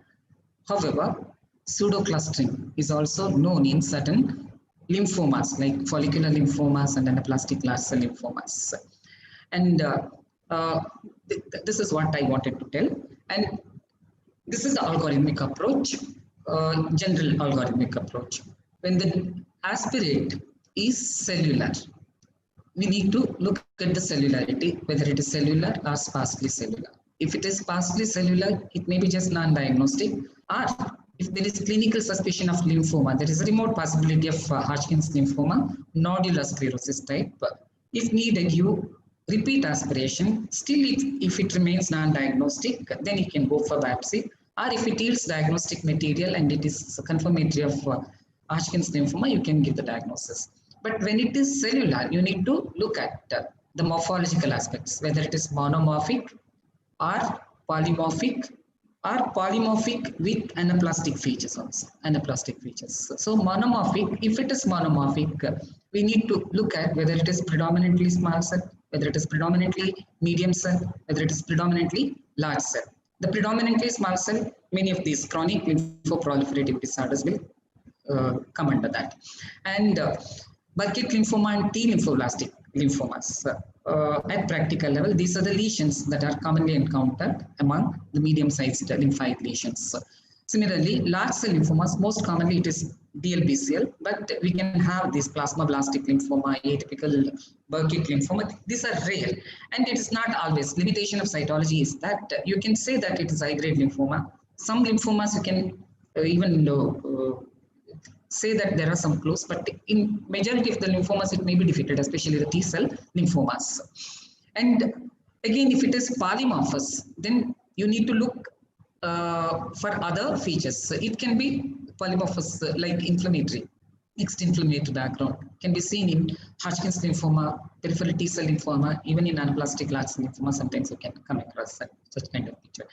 When the cells are polymorphous with anaplastic features, these are the possibilities. It can be one of these high-grade lymphomas like plasmablastic lymphomas, anaplastic DLBCL, ALCL, or it could be even undifferentiated carcinoma, melanoma, and sometimes even sarcoma as well.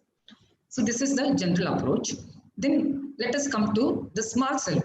We will start with the small cell population. If it is small cell, then we need to look at the age of the patients.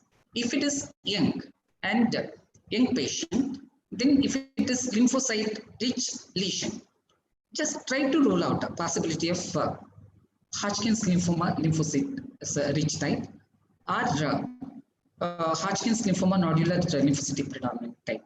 So there is a possibility. So you need not you can't ignore the lymphocyte-rich lesion, especially when there is suspicion of lymphoma. And if there is no clinical suspicion, it could be just reactive lymphoid hyperplasia. So elderly patients, when you come across monotonous population of small cells, you need to look for certain features. But I will tell you, not always it is possible to distinguish among these different chronic lymphoproliferative disorders like follicular lymphoma, marginal zone lymphoma, mantle cell lymphoma, lymphoplasmacytic lymphoma, CLL bar, SLL. CLL bar, SLL tends to show this clumped chromatin with inconspicuous nucleoli. These clumped chromatin are referred to as cellular grumelles.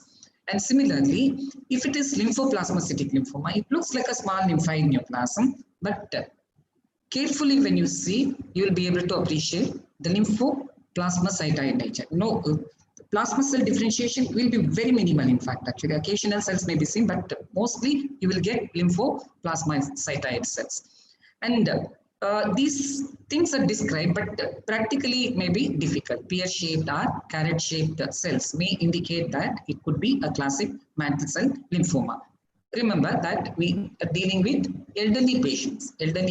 Only when we are dealing with elderly patients, all these possibilities needs to be excluded. And marginal zone lymphoma, you will get more centrocyte-like cells, but it may be difficult to appreciate the centrocyte-like nature of the cells in the FNS meas. It will be seen as irregular nuclear membrane. And again, cellular preservation and all is very important, in fact, actually. And as such, lymphoid cells, including even mature lymphocytes, are fragile. That its artifactual changes can also interfere with interpretation of the smears. Then the cleaved nuclei, the presence of cleaved nuclei may indicate, in a small lymphoid lesion, may indicate possibility of follicular lymphoma. But as I said, this is not a very easy thing, but these features can contribute to the identification of the precise nature of the lesions. So this is a case of CLL by SLL. This is what I said, the clumped chromatin, cellular granules. And sometimes it may be associated with the increase in the number of mast cells also. It may not have much significance, but it may be associated with increase in the number of mast cells. And this is a case of CLL with prolymphocytic differentiation. You can see these pale cells with eccentrically placed prominent nucleolus. These are all prolymphocytes, and the smaller lymphocytes are the CLL cells. The histology. This is a diluted sample, not a very ideal smear. But what I want to stress, it's a case of lymphoplasmacytic lymphoma. You are getting these lymphoplasmacyte type of cells. There are occasional plasma cells, but the predominant cells look like lymphocytes and lymphoplasmacytoid cells. And it is distinguished from plasmacytoma or myeloma by the paucity of these type of cells, one thing, and lack of true plasma cell differentiation, and medium sized in case of plasmacytoma. So this is the peripheral smear from the same case. These patients with the Waldenstrom's macroglobulinemia or lymphoplasmacytic lymphoma will have increased immunoglobulin M, which will be reflected as Role formation in the peripheral smear also. This looks almost like a plasma cell. In fact, actually, it's a lymphoplasmacytoid cell. So this just to how to differentiate between myeloma. Myeloma doesn't present like a small lymphoid lesion, but here in myeloma, this is also diluted. This is not an ideal smear, but still you are able to see more mature plasma cells here. More mature plasma cells here. The number of these cells also comparatively it is more than the previous case. And this is a case of marginal zone lymphoma where you can get the centrocyte-like cells, which on histology will have moderately abundant pale cytoplasm, which may not get reflected in cytology like they nuclear membrane. This is the histology of that. So it becomes very difficult actually. So we say that there are certain features. It may not be possible always. Example, this according to whatever I have discussed so far, this looks like CLL varicella, and there is increase in the number of these mast cells also. But this was interpreted as CLL varicella, but turned out to be a case of extranodal marginal zone lymphoma from the parotid region. Mantle cell lymphoma. This is classic mantle cell lymphoma. You can see these carrot-shaped nuclei cells actually, and otherwise it is monotonous population of these cells. This may not be evident in all the cases. So, but these features are described in the textbooks as well. This is the histology where it's easily made out. In fact, actually. Somewhat centrocyte-like cells you can make out, in fact, actually. The small lymphoid cells with these hyalinized capillaries as well, and cyclin D1 positivity, CD21 and CD3 positive. These tumors will be CD5 positive and CD23 negative. Again, I'm just telling you the limitation of FNAC. This is a diluted FNA, looking almost like a peripheral smear, but cells are looking like CLL cells, in fact, actually. This is a case of low-grade follicular lymphoma, where we depend on the presence of cleaved cells, which are hardly appreciable in the FNA smears, diluted FNA smears, in fact, actually. I'm just telling you the limitations of the FNAC especially in low-grade lymphomas. This is again, this is a case of low-grade follicular lymphoma, monotonous population of small cells. It can have even reactive lymphoid-like picture, but here it is monotonous population of cells. You need to look for the cleaved cells. There are some cleaved cells, probably it's difficult, even for me, it is so difficult to like here. So it's not that easy, in fact, actually. And this is the histology of low-grade follicular lymphoma. You need to have high index of, at least you should be able to say that this is a chronic lymphoproliferative disorder. And you need to depend on some essential immunomarkers to distinguish among these. And it is better to do immunochemistry on cell block rather than smear. So these are the markers that help. All these chronic lymphoproliferative disorders will be positive for CD20. And next marker, essential marker, is CD5. CD5 will be positive in SLL and mantle cell lymphoma, whereas mantle cell lymphoma will be positive for cyclin D1, whereas it will be negative for CD23, whereas SLL bar CLL will be 23 positive and cyclin D negative. And if it is negative, then it could be one of these follicular lymphoma or marginal zone lymphoma. Your marginal zone lymphoma will be CD11C positive, whereas follicular lymphoma will be positive for CD10 and BCL2. I said, if you are coming across a lymphocyte-rich lesion in a younger individual, then try to rule out a remote possibility of Hodgkin's lymphoma. See, this I have taken a field where Hodgkin's cells are identifiable, but otherwise it's a lymphocyte-rich lesion. So similarly, even in case of nodular lymphocytic predominant Hodgkin's lymphoma, you need to be careful.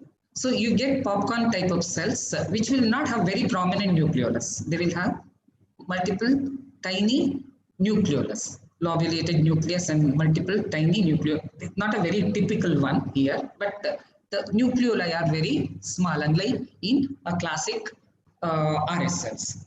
So these are the lesions we need to look for whenever we come across small cells. All chronic lymphoproliferative disorders, lymphocyte-rich Hodgkin's lymphoma and nodular lymphocytic predominant Hodgkin's lymphoma. Next, the medium are medium to large cells, predominantly medium cell. You take it as predominantly medium cell. Again, we need to consider the age of the patients. And these are the common lesions which we come across on FNAC. And these are the lesions which we had encountered in our study as well. The patient is young and typical Burkitt-like cells are present. It's easy to diagnose. And similarly, there are blastoid cells with increase in the number of mitotic activity as well as tingible body macrophages. And appropriate clinical background. If the patient has a young patient presenting with mediastinal mass, there is a possibility of lymphoblastic lymphoma, and we need to look into that aspect. In fact, actually, appropriate panel of markers and biopsy and clinical pathological correlation can be done in those cases. If it is elderly patients and the cells are plasmacyte, right, you need to rule out the possibility of plasmacytoma, and myeloma features will not be very difficult, in fact, actually, in these cases. And if it has high-grade morphology, it could be one of these atypical Burkitt lymphoma, which will not have classic features of Burkitt lymphoma like that, and blastoid mantle cell lymphoma. So I'll show you some cases, then you will understand. This is, again, we get very good cases, but this is a diluted smear, but still it is representative. You can see the lymphoglandular bodies. Some of these lymphoglandular bodies showing cytoplasmic vacuole as well. And these are typical Burkitt cells, Burkitt lymphoma, histology of the same, and T lymphoblastic lymphoma. History also will be very characteristic. Young patient, mediastinal mass, and monotonous population of cells and FNA smears, and these medium-sized cells showing darkly stained, evenly distributed chromatin and indistinct nucleolus. This is what is a picture, and with this kind of picture, if you have the facility for immunohistochemistry, you can go for immunocytochemistry. Even on smears or cell block sections, you can do TDT and CD3, which will tell you that this is T lymphoblastic lymphoma. This is a case of one of our cases of Burkitt lymphoma, which mimic the high-grade lymphoma. So again, one of the limitations, we can say that it's a high-grade lymphoma. It may not be possible to pinpoint what precise type it is. Now, this is what I was telling. Probably when you get this kind of morphology, and it is important to have a proper preparations aspect, cytological preparations aspect. It may be easier to suspect the blastoid MCL. This is a case of blastoid MCL. I had not picked it up as blastoid MCL because I didn't have the experience at that time. But probably if it comes like this, I may be able to pick it during my routine reporting. In fact, the monotonous population of medium-sized cells with opened up chromatin. This differs from the classic MCL, where you get those small cells, carrot-shaped cells and all that thing, and the clumped chromatin. So here it is more opened up, in fact, actually, and it may have conspicuous nucleolus as well, in fact, actually. This kind of, you can pick up the blastoid MCL, mantle cell lymphoma. And another case, as I said, there can be increase in the tingible body macrophages. I have not shown mitotic figures here, but they can be increased in there are multiple some apoptotic bodies also. So this monotonous population of blastoid cells in an elderly patient, because you need to take up the clinical hematological details. So these patients are likely to present with leukemic manifestation as well. These are the lesions that usually we come across during routine cytology practice. Burkitt lymphoma, T lymphoblastic lymphoma, blastoid mantle cell lymphoma. There will be morphological clues for these as well. And now we'll switch over to predominantly large cell population. It's easy to diagnose large cell lymphomas, but difficult to subtype. But one lymphoma that can easily be picked up on cytology is diffuse large B-cell lymphoma. This is one, we had significant number of DLBCL cases, and almost all cases, I think almost all cases, not leaving even a single case, had these abnormally glaring lymphoglandular bodies of variable size. The lymphoglandular bodies do not have so much of significance, in fact, actually, because it indicates that it is lymphoid tissue. However, in DLBCL, they can look so prominent, so glaring, with that large cell atypical lymphoid cells. You can make a diagnosis of diffuse large B-cell lymphoma. But other high-grade lymphomas, it may not be very easy, in fact, actually. But there are some lymphomas like plasmablastic lymphoma, where morphology can serve as a clue. But again, plasmablastic variant of DLBCL and plasmablastic lymphoma may be difficult to differentiate with each other, in fact, actually, especially on cytology. So you need to have the clinical details. So the plasmablastic lymphoma is known to be associated with HIV infection. And T-cell histiocyte-rich B-cell lymphoma. You will get large lymphoma cells admixed with small lymphocytes. And if the cells have blastoid morphology, large cells and blastoid morphology, it could be one of those leukemic infiltrates like AML infiltrate, granulocytic sarcoma, or it can be even CML blast crisis. So in all of these hematolymphoid neoplasms, you need to depend on appropriate panel of markers, biopsy, and clinico-hematological correlation to arrive at the final diagnosis. This is what I was telling actually. It's a monotonous, almost monotonous population. There may be some variation, but it's almost a monotonous population of large cells. What is striking is the presence of these lymphoglandular bodies, very big ones, small ones, very glaring, in fact, actually, very glaring. And this is one feature with this kind of large atypical lymphoid cells. You can think that this is diffuse large B-cell lymphoma. And some more pictures. The vesicular nucleus, prominent nucleolates, varying from single to multiple. This is DLBCL. This was not diagnosed on cytology as DLBCL with plasmacytoid morphology. This histologically it was a DLBCL with plasmablastic differentiation. But we can say that this is diffuse large B-cell lymphoma. Here also the lymphoglandular bodies are quite glaring. They are looking pale, but they're quite prominent. And these presence of mitotic figures indicate this. It's a high-grade large cell lymphoma and diffuse large B-cell lymphoma. Plasmablastic lymphoma, as I said, this is seen mostly in association with HIV patients. And one more thing which I would like to stress with this case is presence of these cytoplasmic vacuoles doesn't mean that these are Burkitt cells. Burkitt cells are medium-sized cells. They're not the large cells. Here, many of these high-grade lymphomas can have Burkitt-like vacuoles. Burkitt-like vacuoles, in fact, actually. So this is a plasmablastic lymphoma. The plasmablastic nature may not be very nicely appreciated in, but you can see here, the plasmacytoid morphology you can make out, in fact, okay, but there are large cells, and the background also has these vacuoles. And again, this picture also shows lots of those vacuoles and Burkitt-like morphology. This is a case of T-cell histocyte-rich B-cell lymphoma. Very classic. If you have picture like this, it's not a very hemorrhagic smear, though it looks sparse. You can see mature lymphocytes. Other than that, you are seeing only the large atypical lymphoid cells, which will give a clue to a T-cell rich histocytic B-cell lymphoma. This is angioimmunoblastic T-cell lymphoma. The prominent feature in angioimmunoblastic, these present like medium to large cell, and prominent feature is vascular strands, prominent vascular strands with adherent neoplastic cells of medium to large cells which have vesicular nuclei.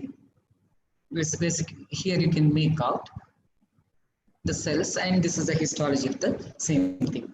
And again, I'm telling you, it's easy to diagnose high-grade lymphomas. This was also a case of high-grade lymphomas, which was interpreted as DLBCL, diffuse large B-cell lymphoma. But this was a case of, it was a known case of high-grade lymphoma, high-grade follicular lymphoma, where I have shown some cleaved cells here. Cleaved cells, you can see these cleaved cells, which indicate that this is a high-grade morphology it has with cleaved cells. It's difficult. It's not that easy. And even high-grade follicular lymphoma itself can undergo diffuse large B-cell lymphoblastic transformation as well. This is a case of myeloid sarcoma. Myeloid sarcomas are more common with AML of M4 or M5A type, in fact, actually. Still, you can make out the monocytoid features. Probably this is a case of M5A. You can see this monocytoid nature of the cells, in fact, actually. So, whenever we come across hematolymphoid neoplasms with large cell morphology, we need to, at practical level, there can be some clues for all these hematolymphoid neoplasm, diffuse large B-cell lymphoma, T-cell histocyte-rich B-cell lymphoma, plasmablastic lymphoma, atypical Burkitt's, AML infiltrate, and CML in blast traces. So polymorphous population. When we are dealing with polymorphous population, we need to look for whether it is polymorphous lymphoid population of sex or it is polymorphous mixed inflammatory cell population, and whether there are any lymphohistiocytic aggregates, granuloma, which can be seen in Hodgkin's lymphoma as well as in Leonard lymphoma, and whether it is the myeloid precursors, polymorphous nature due to myeloid precursors, which can be CML in chronic phase, which will not be very difficult in this case, in fact, actually. These things you need to have high index of suspicion. And mixed inflammatory, if it is mixed, the reactive spectrum, then classic spectrum, if it is present, it is reactive lymphoid hyperplasia. But when there is missing spectrum, the spectrum is lacking certain stages, in fact, actually. If you see just two cell population, it may indicate that this could be a lymphoma. And there is a possibility of PTCL and follicular low-grade lymphoma, marginal zone lymphoma, though most of these present like monomorphic lymphoma, marginal zone and mantle cell lymphoma. So you need to depend, not a very easy thing. So you need to depend on appropriate panel of markers. And so when it is mixed inflammatory cell population, these are the possibilities: Hodgkin's lymphoma, mixed cellularity, PTCL, NOS, anaplastic large cell lymphoma. And when there are discrete epithelial cells or even well-formed granulomas, along with mixed inflammatory population of cells comprising of eosinophils, plasma cells, neutrophils, then you can think of Hodgkin's lymphoma mixed cellularity. And if there are RS-like cells, but the lymphoid cells are looking atypical. Lymphoid cells are atypical. Along with the mixed inflammatory cell population, it can be PTCL, NOS. And if you have the pleomorphic population of cells, pleomorphic population including hallmark cells like the cells having fetiform nuclei, then you can think of ALCL. This is initially also had focused this. This looks like reactive lymphoid aplasia. Staining is also very important. The eosinophils, even if they are present, it is difficult to appreciate in this. And here you can make out some eosinophils which are darkly stained, but there are RS cells. Not very classic, but uninucleate and binucleate ones. And the PAP is showing more prominent eosinophils, which we were not able to pick up on routine MGG smear. The quality of preparation becomes very important. So there are pleomorphic cells, syncytial aggregates of very pleomorphic looking RS and RS-like cells. And this was diagnosed as HL. But whenever we see too many of RS or RS-like cells, one should think of non-Hodgkin's lymphoma also, first in fact actually. But when your background, everything supports, even with that it will be difficult. But syncytial variant of nodular sclerosis of Hodgkin's, nodular sclerosis type Hodgkin's lymphoma can present with large numbers of RS and RS-like cells, like in this case, in fact, actually. This is a nodular sclerosis. This can be, aspirate can be very low cellular. It's hypocellular in this case, but still there are discrete epithelial cells, some granuloma-like formation, and mixed inflammatory cells were also there. Then there are these RS cells, in fact, actually. So you need to look for these things, in fact, actually. What are the common diagnostic problems associated with Hodgkin's lymphoma? Inadequate or non-representative material, like it happens with nodular sclerosis Hodgkin's lymphoma. And non-neoplastic inflammatory cells sometimes can cause diagnostic dilemma. And atypical forms of RS cells can also cause interpretive difficulties. And if it is patchy involvement of the lymph node by Hodgkin's lymphoma, that can lead to sampling error. And rarely, these are also features, microscopic nodularity, geographic necrosis. These are from the literature I have taken. It is not my own experience. And flow cytometry also will not contribute to the diagnosis of Hodgkin's lymphoma. However, FNA is a very useful initial diagnostic tool for diagnosing both primary as well as recurrent Hodgkin's lymphomas. So this is PTCL invoice is not that easy to diagnose. In fact, actually, many times either it is reported as reactive lymphoid aplasia or it may be reported as Hodgkin's lymphoma. But if the picture is like this, because more of atypical lymphoid cells, even some pleomorphic kind of cells are also there, at least you can say that you may not be able to call it PTCL NOS, at least you will be able to say that this is a high-grade lymphoma. And with the possibility of even ALCL with these kind of cells. There are many cells, in fact, actually. These kind of cells, you can keep a possibility of high-grade non-Hodgkin's lymphoma. Otherwise, PTCL can have mixed inflammatory, polymorphous mixed inflammatory population of cells, some RS-like cells. All these things can be there in PTCL NOS. This is from the same case, probably from another lymph node, showing extensive necrosis. If the picture is like this, it is very difficult to say that this is even lymphoma. Even epithelial malignancy can look like this. So I'm just the practical problems associated with interpretation. And many times, if your preparation is not very good, aspirate, the smears prepared from the same aspirate may look different also, in fact, actually. So that is why you need to take the the utmost care while making the smears as well. This is the histology. It's a case of Lennard's lymphoma. There are many histiocytic cells and granuloma-like aggregates, which is more prominent here, in fact, actually. And there is an RS-like cell, in fact, actually. This is a case of PTCL Lennard type. These are rare cases which we came across in our study as well. Otherwise, this is not a usual finding. This is one of the known case of CML with the biphenotypic blast crisis. You can make out the lymphoid blasts with more condensed chromatin and the larger, somewhat paler myeloid blasts with some myeloid precursors, a few scattered myeloid precursors as well. This it has a significant number of myeloid precursors, but this was a case of extramedullary nodal blast crisis. So CML with blast crisis or chronic phase can also present with polymorphous population of cells. Polymorphous population of cells, when we come across aspirates cases with polymorphous population of cells, we need to rule out not chronic lymphoproliferative disorders. This is wrong actually. HL mixed cellular, there is typographic error actually. PTCL, Lennard's lymphoma, ALCL, CML in chronic phase. Next, hematolymphoid malignancies can present like pleomorphic population of cells also.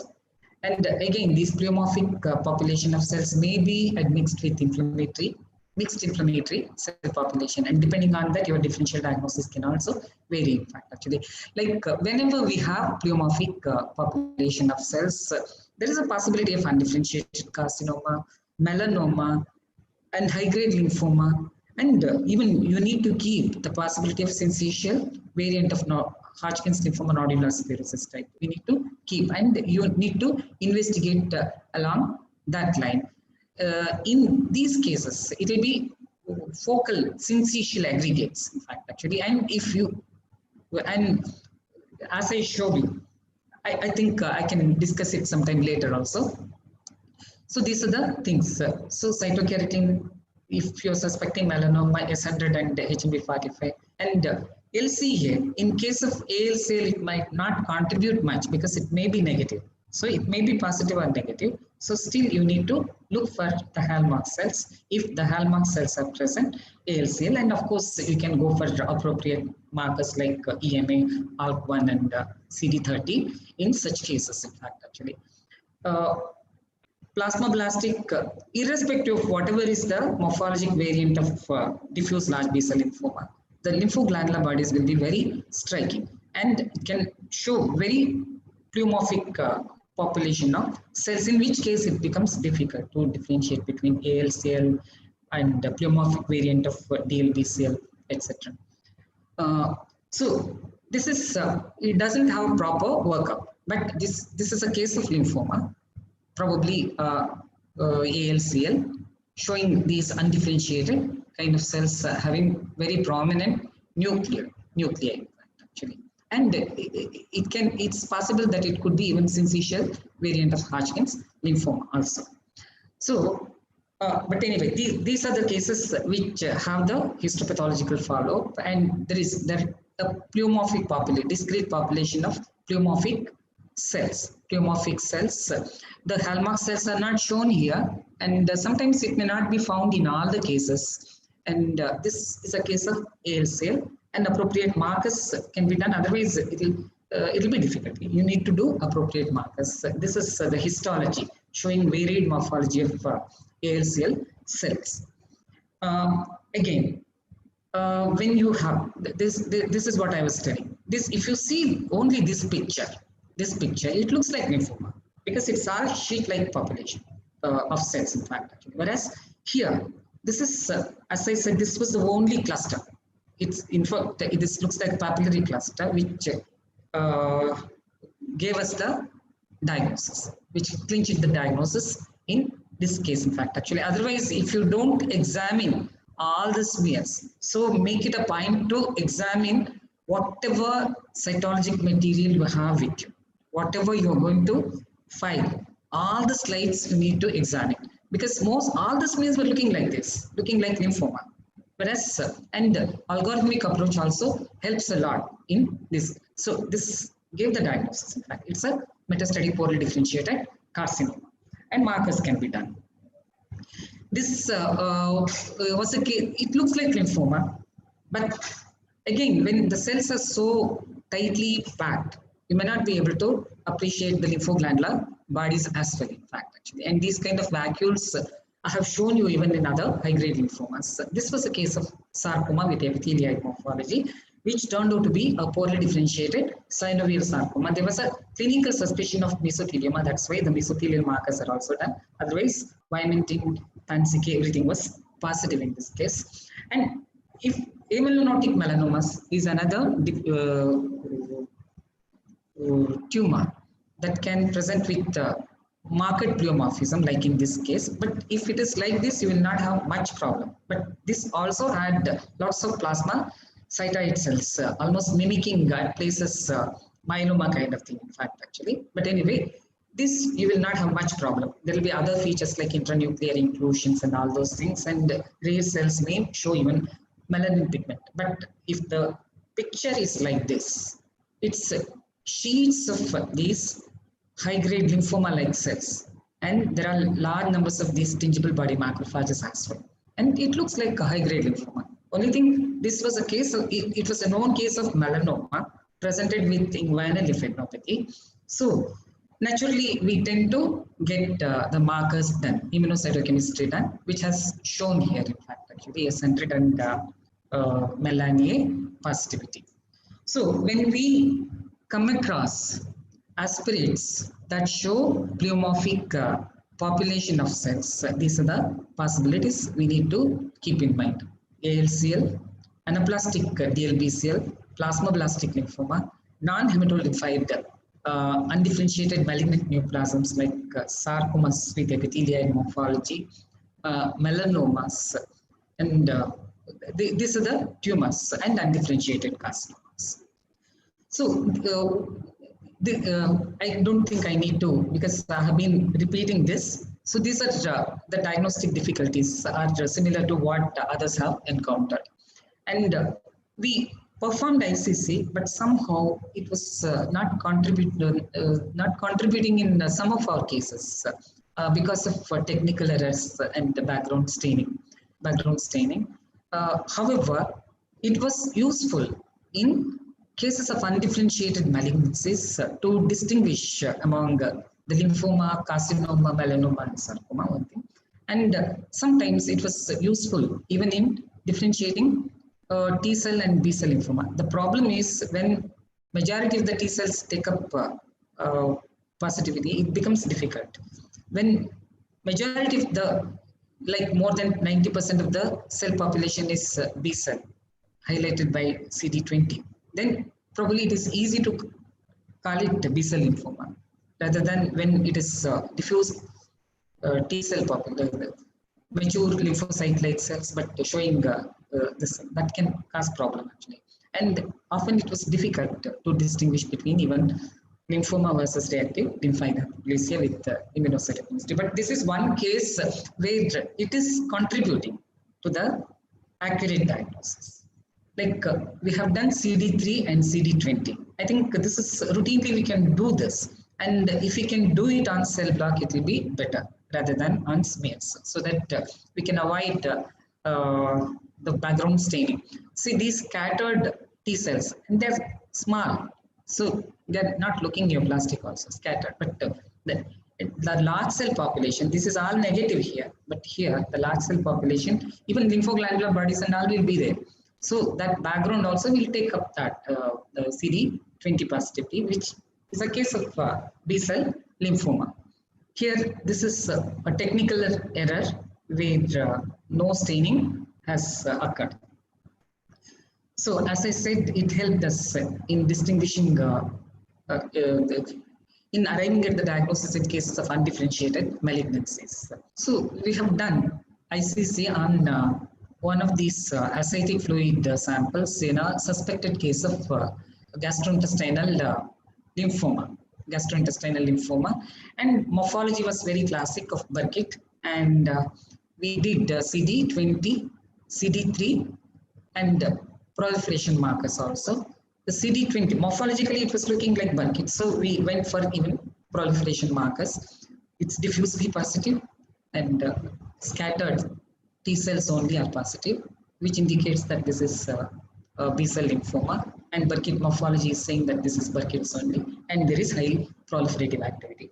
So let us see how useful is this algorithmic approach in arriving at the diagnosis. As I said, it has limitations, but still it provides us significant clues to arrive at the differential diagnosis, narrow down the differential diagnosis. Case 1, a 34-year female patient who presented with bilateral neck swelling for 2 months, and there was a growth in the nasopharynx, which was extending onto the oropharynx. And the level 1B, 2, 3 lymph nodes were palpable. They were significantly enlarged, and the diagnosis was nasopharyngeal malignancy. There was no suspicion of lymphoma as such, but this was what the aspirate was. It's a highly cellular smear, though it's mixed with blood. It's predominantly large cell population, monotonous population of large cells. What you're seeing are these lymphoglandular bodies, looking a bit abnormal. Apart from the cellular abnormality, even these ones are looking very abnormal. So all these crush artifacts are there, but these are all large cells taken under lower magnification, showing it's a large cell hematolymphoid neoplasm, large cell lymphoma. So this is how we approach predominantly large cell population. We need to look for all these things, in fact, actually. So this picture is not there. This picture is also not there. And plasmablastic features are not there. What is glaring is the lymphoglandular bodies and large cell population, monotonous population of large cell population. So that itself is giving us the diagnosis, DLBCL, and based on that, you need to do. So just rather than leaving it at that stage, anyway, biopsy is going to be taken. You can give a diagnosis, suggest the possibility of DLBCL. And if you have provision for markers, you can do that also. So CD79A was done, and this was diffusely positive in all the cells. And this was the biopsy from the posterior pharyngeal wall.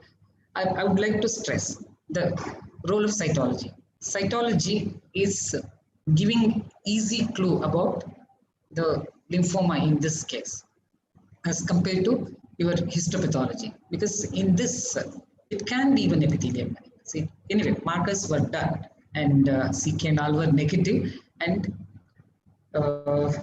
lymphoma markers were also done, CK20, BCL6, MUM1, K67, everything is positive, in fact, actually. So I don't think I need to go into the details of this, in fact, actually, but I would like to say one more thing. But the number of cases I have seen is not that many to distinguish between the germinal centers type and activated B cell type.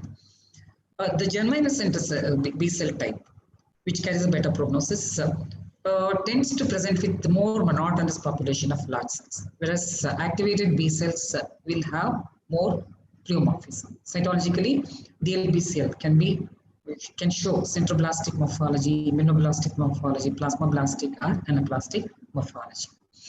Case 2, 56-year male patient who presented with low-grade fever, abdominal distension, and inguinal swelling. The patient had, apart from lymphadenopathy, he had even hepatosplenomegaly. Leukocytosis was also there, with 50% of them being atypical. And the diagnosis was NHL spillover. This was the presentation. And FNA smears were very cellular. And they're not very small cells here. They're medium size. They're not too large also. Medium to large, probably you can take it as medium to large cells. And this is what the chromatin pattern, it's opened up and looks finer and evenly distributed. And some centrocyte-like morphology also you can make out, in fact, actually. The cells are looking blastoid and some cells having prominent nucleolus as well. So this was reported as high-grade lymphoma, but turned out to be mantle cell lymphoma, blastoid variant of mantle cell lymphoma. This morphology, you can just keep remembering this. Probably when you get this kind of morphology, you can suspect blastoid variant of mantle cell lymphoma. So when we come across medium to large cell population, this is what I said. This is the algorithmic approach we should follow, whether the patient is young or elderly. Generally, the common lymphomas in young patients include Burkitt lymphoma, which will have very classic morphology, and lymphoblastic lymphoma, which will have very classic clinical presentation as well as morphological presentation.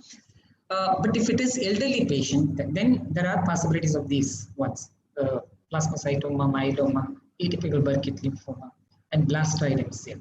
Blastoid MCL, in fact, actually. So, and you need to correlate with the appropriate panel of markers, biopsy, and clinical hematological correlation. So this was a case of blastoid MCL, but cytology, this was not cytology diagnosis. Cytology diagnosis was, and another thing, there are lymphoglandular bodies, but it's not glaring at all actually. It is, in fact, you need to look for lymphoglandular bodies. It almost looked as if it is devoid of lymphoglandular bodies. So this is the histopathology, and this is immunohistochemical confirmation. Cyclin D1 is positive. Now, this I wanted to highlight actually. I was stressing on the importance of lymphoglandular bodies. As I said, lymphoglandular bodies indicate that the aspirate is from the lymphatic tissue. Even if it is extra nodular site, if there are these lymphoglandular bodies, it will tell you that this could be the lymphoma, non-Hodgkin's lymphoma. So, this is reactive lymphadenopathy. There are lymphoglandular bodies. This is but diffuse large B-cell lymphoma. There are lymphoglandular bodies, but look, compare the nature of these lymphoglandular bodies here and here. Very abnormal looking, so big. Even they have Burkitt-like vacuoles. These kind of, this is a real BCL. Whereas here, this is a blastoid MCL. Hardly there are any. In fact, it should be difficult for us to think of lymphoma also. But anyway, we are dealing with lymph node, and it doesn't look like any other small round cell tumor. So we can think of an elderly patient. We can think of this thing. And again, the cytoplasmic features and chromatin. Chromatin, as I said, it is opened up in all, but it's more coarser and darkly stained in case of T lymphoblastic lymphoma. Of course, you will have other clinical clues also, but this is, you can see this in fact, the chromatin difference. And of course, slightly degenerated. I should have taken better slides also. And this is also showing degenerated, but cytoplasmic features are very classic of Burkitt's lymphoma. So blastoid lymphoma, MCL, blastoid MCL is a variant of MCL with aggressive clinical course. It co-expresses CD5 and CD20, and they are negative for CD10 and CD23. 53 to 97% cases can present with leukemic presentation, and this case also had leukemic presentation. And differential diagnosis. These are the differential follicular lymphoma, T, ALL, P, LL, prolymphocytic leukemia or lymphoma. So the next case, case 3, 18-year male patient who presented with history of left-sided cervical lymph node and fever as well as significant weight loss. FNA from the cervical lymph node was performed. This was a picture. This is a very nice case, in fact, actually. What you're seeing is polymorphous population of cells. They seem to be more of mature lymphocytes. There are prominent eosinophils, like unlike the previous case, there are glaring eosinophils in this case. At the same time, the more glaring are these atypical cells, mononuclear, atypical mononucleus. Some of them are looking quite pleomorphic, and they're forming syncytial-like aggregates. At places they're forming syncytial-like aggregates. And again, grouping, they're forming syncytial-like aggregates, multinucleated giants, and some amount of fibrocollagenous material. Fibrocollagenous material also is getting reflected in the smear, and again you can see these prominent eosinophils. So the fibrocollagenous bands are also there, and again syncytial aggregates, a little bit distorted neoplastic cells, multinucleated cell. So it's a polymorphous population admixed with syncytial aggregates of neoplastic cells. There are these fibrocollagenous elements also. You can think of nodular sclerosis syncytial variant of Hodgkin's lymphoma. If this is very classic actually, cytology itself is giving you the classic morphological features. But anyway, when you are seeing it for the first time, and when you know that this has already been diagnosed as, this is biopsy diagnosis is also Hodgkin's lymphoma syncytial variant nodular sclerosis type, it's easy to say. But when you come across for the first time, so what we had done was this kind of cells can be seen even in your ALCL, anaplastic large cell lymphoma. This type of cells you can see, in fact, actually. So we had, see, this is again the fibrocollagenous element with syncytial aggregates. Syncytial aggregates. See, look at the, so we are dealing with the pleomorphic cell population and with the mixed inflammatory cells. Mixed inflammatory cells. Let us see, it's not looking like a undifferentiated carcinoma. It's anyway, if you want to rule out, you can do cytokeratin. And it doesn't look like melanoma, so you will get more dispersed population of cells in melanoma. It doesn't look like that. So you need not have to start with this also. And it doesn't look like, of course, pseudo-clustering can be seen in anaplastic large cell lymphoma. And it can be LCA negative also. So you need to, probably we can keep these two possibilities. But the most likely possibility is, because most of the features are, including your fibrocollagenous bands, are also there in the FNA smear in this case. So start with this. Start with this, and I'll show you. So this was a cytology diagnosis, ALCL bar Hodgkin's lymphoma. Even ALCL can have mixed inflammatory population of cells. PTCL can have mixed inflammatory population of cells, but the only thing, PTCL will not have this kind of pleomorphic. So it can have, but not like syncytial aggregates like this. And the submandibular lymph node biopsy showed it's a classic nodular sclerosis Hodgkin's lymphoma syncytial variant. All markers were also in favor. ALK1 is negative, PAX5 is positive in some cells, and CD15, CD30, CD3 background lymphocytes are positive, and CD30 all are positive, in fact, actually, giving the diagnosis of nodular sclerosis syncytial variant of Hodgkin's lymphoma. So I'm not going to discuss about this problem because I already have said that. So to conclude, although diagnostically challenging, a systematic cytomorphological approach in correlation with the clinical radiological profile is useful in diagnosis and subclassification of hematolymphoid malignancies. However, an accurate subcategorization is not always possible. That is one of the limitations. It has certain strengths, but it also has certain limitations. And technically optimal smears are critical in improving the diagnostic accuracy. ICC performed on smears is usually of limited value due to non-specific background staining leading to interpretational difficulties. And some technical errors also can cause diagnostic problem. And of course, the cytodiagnostic algorithm which we have used here are very useful in minimizing the diagnostic errors. As I said in the beginning, it is of immense help in resource limited settings. Thank you. Thank you. Thank you. So acknowledgements to all my colleagues and residents. Thank you. Thank you, sir, for the elaborate session. I think I exceeded the timings. No, sir. Thank you, sir. It was very useful. It is not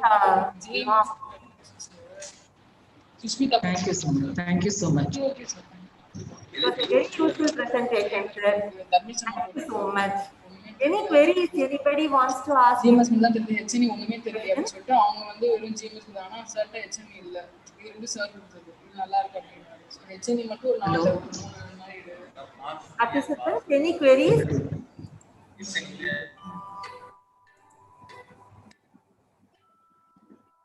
Sir, actually it was a very nice presentation, sir. Once again, we come back to the morphology and how useful the morphology with the methodical approach. It was very, very nice, sir. Thank you so much. It's really useful. In fact, actually, we compared actually our pre-algorithmic and post-algorithmic approach. Some of the cases were misdiagnosed actually, and all those cases with the algorithmic approach were rectified. In fact, actually, yes, sir. Like I told you about that undifferentiated, poorly differentiated carcinoma. Carcinoma, that cluster probably was missed by the person who had reported it as lymphoma. It had gone as lymphoma, but it was with algorithmic approach. When that is why we need to see the whatever slides you have, all the slides, whatever slides you have prepared, you need to screen them thoroughly so that you will not miss out any finding. In fact, actually. Yes, sir. Yeah. So that once again Thank coming you so back to the much, work. Sir, thank you, sir. We should thank you for sharing your so vast experience and stressing on the importance of the meticulous and methodical approach. It is actually, we may have so many technological improvements and other things, but once again, we have to be meticulous and methodical in our approach, see individually all the slides and the careful morphological assessment. So they actually form the backbone of the... I don't think morphology will lose its importance Definitely. Even in future. In fact, actually, whatever the new technology comes now, I think morphology will have its role. Yes. In fact, actually, of course, hematolymphoid malignancies are not that easy. It's a difficult field in cytology, but we can do, as cytologists, we can contribute significantly for the management of patients. Definitely, sir. Thank you, sir. Thank you so much. We come to the end of today's sessions. With Sudharaja sir's detailed session on lymphomas. We will be joined tomorrow with two more sessions with another few speakers tomorrow, 2 speakers tomorrow. So we look forward for your active participation of all participants. Thank you. Thank you.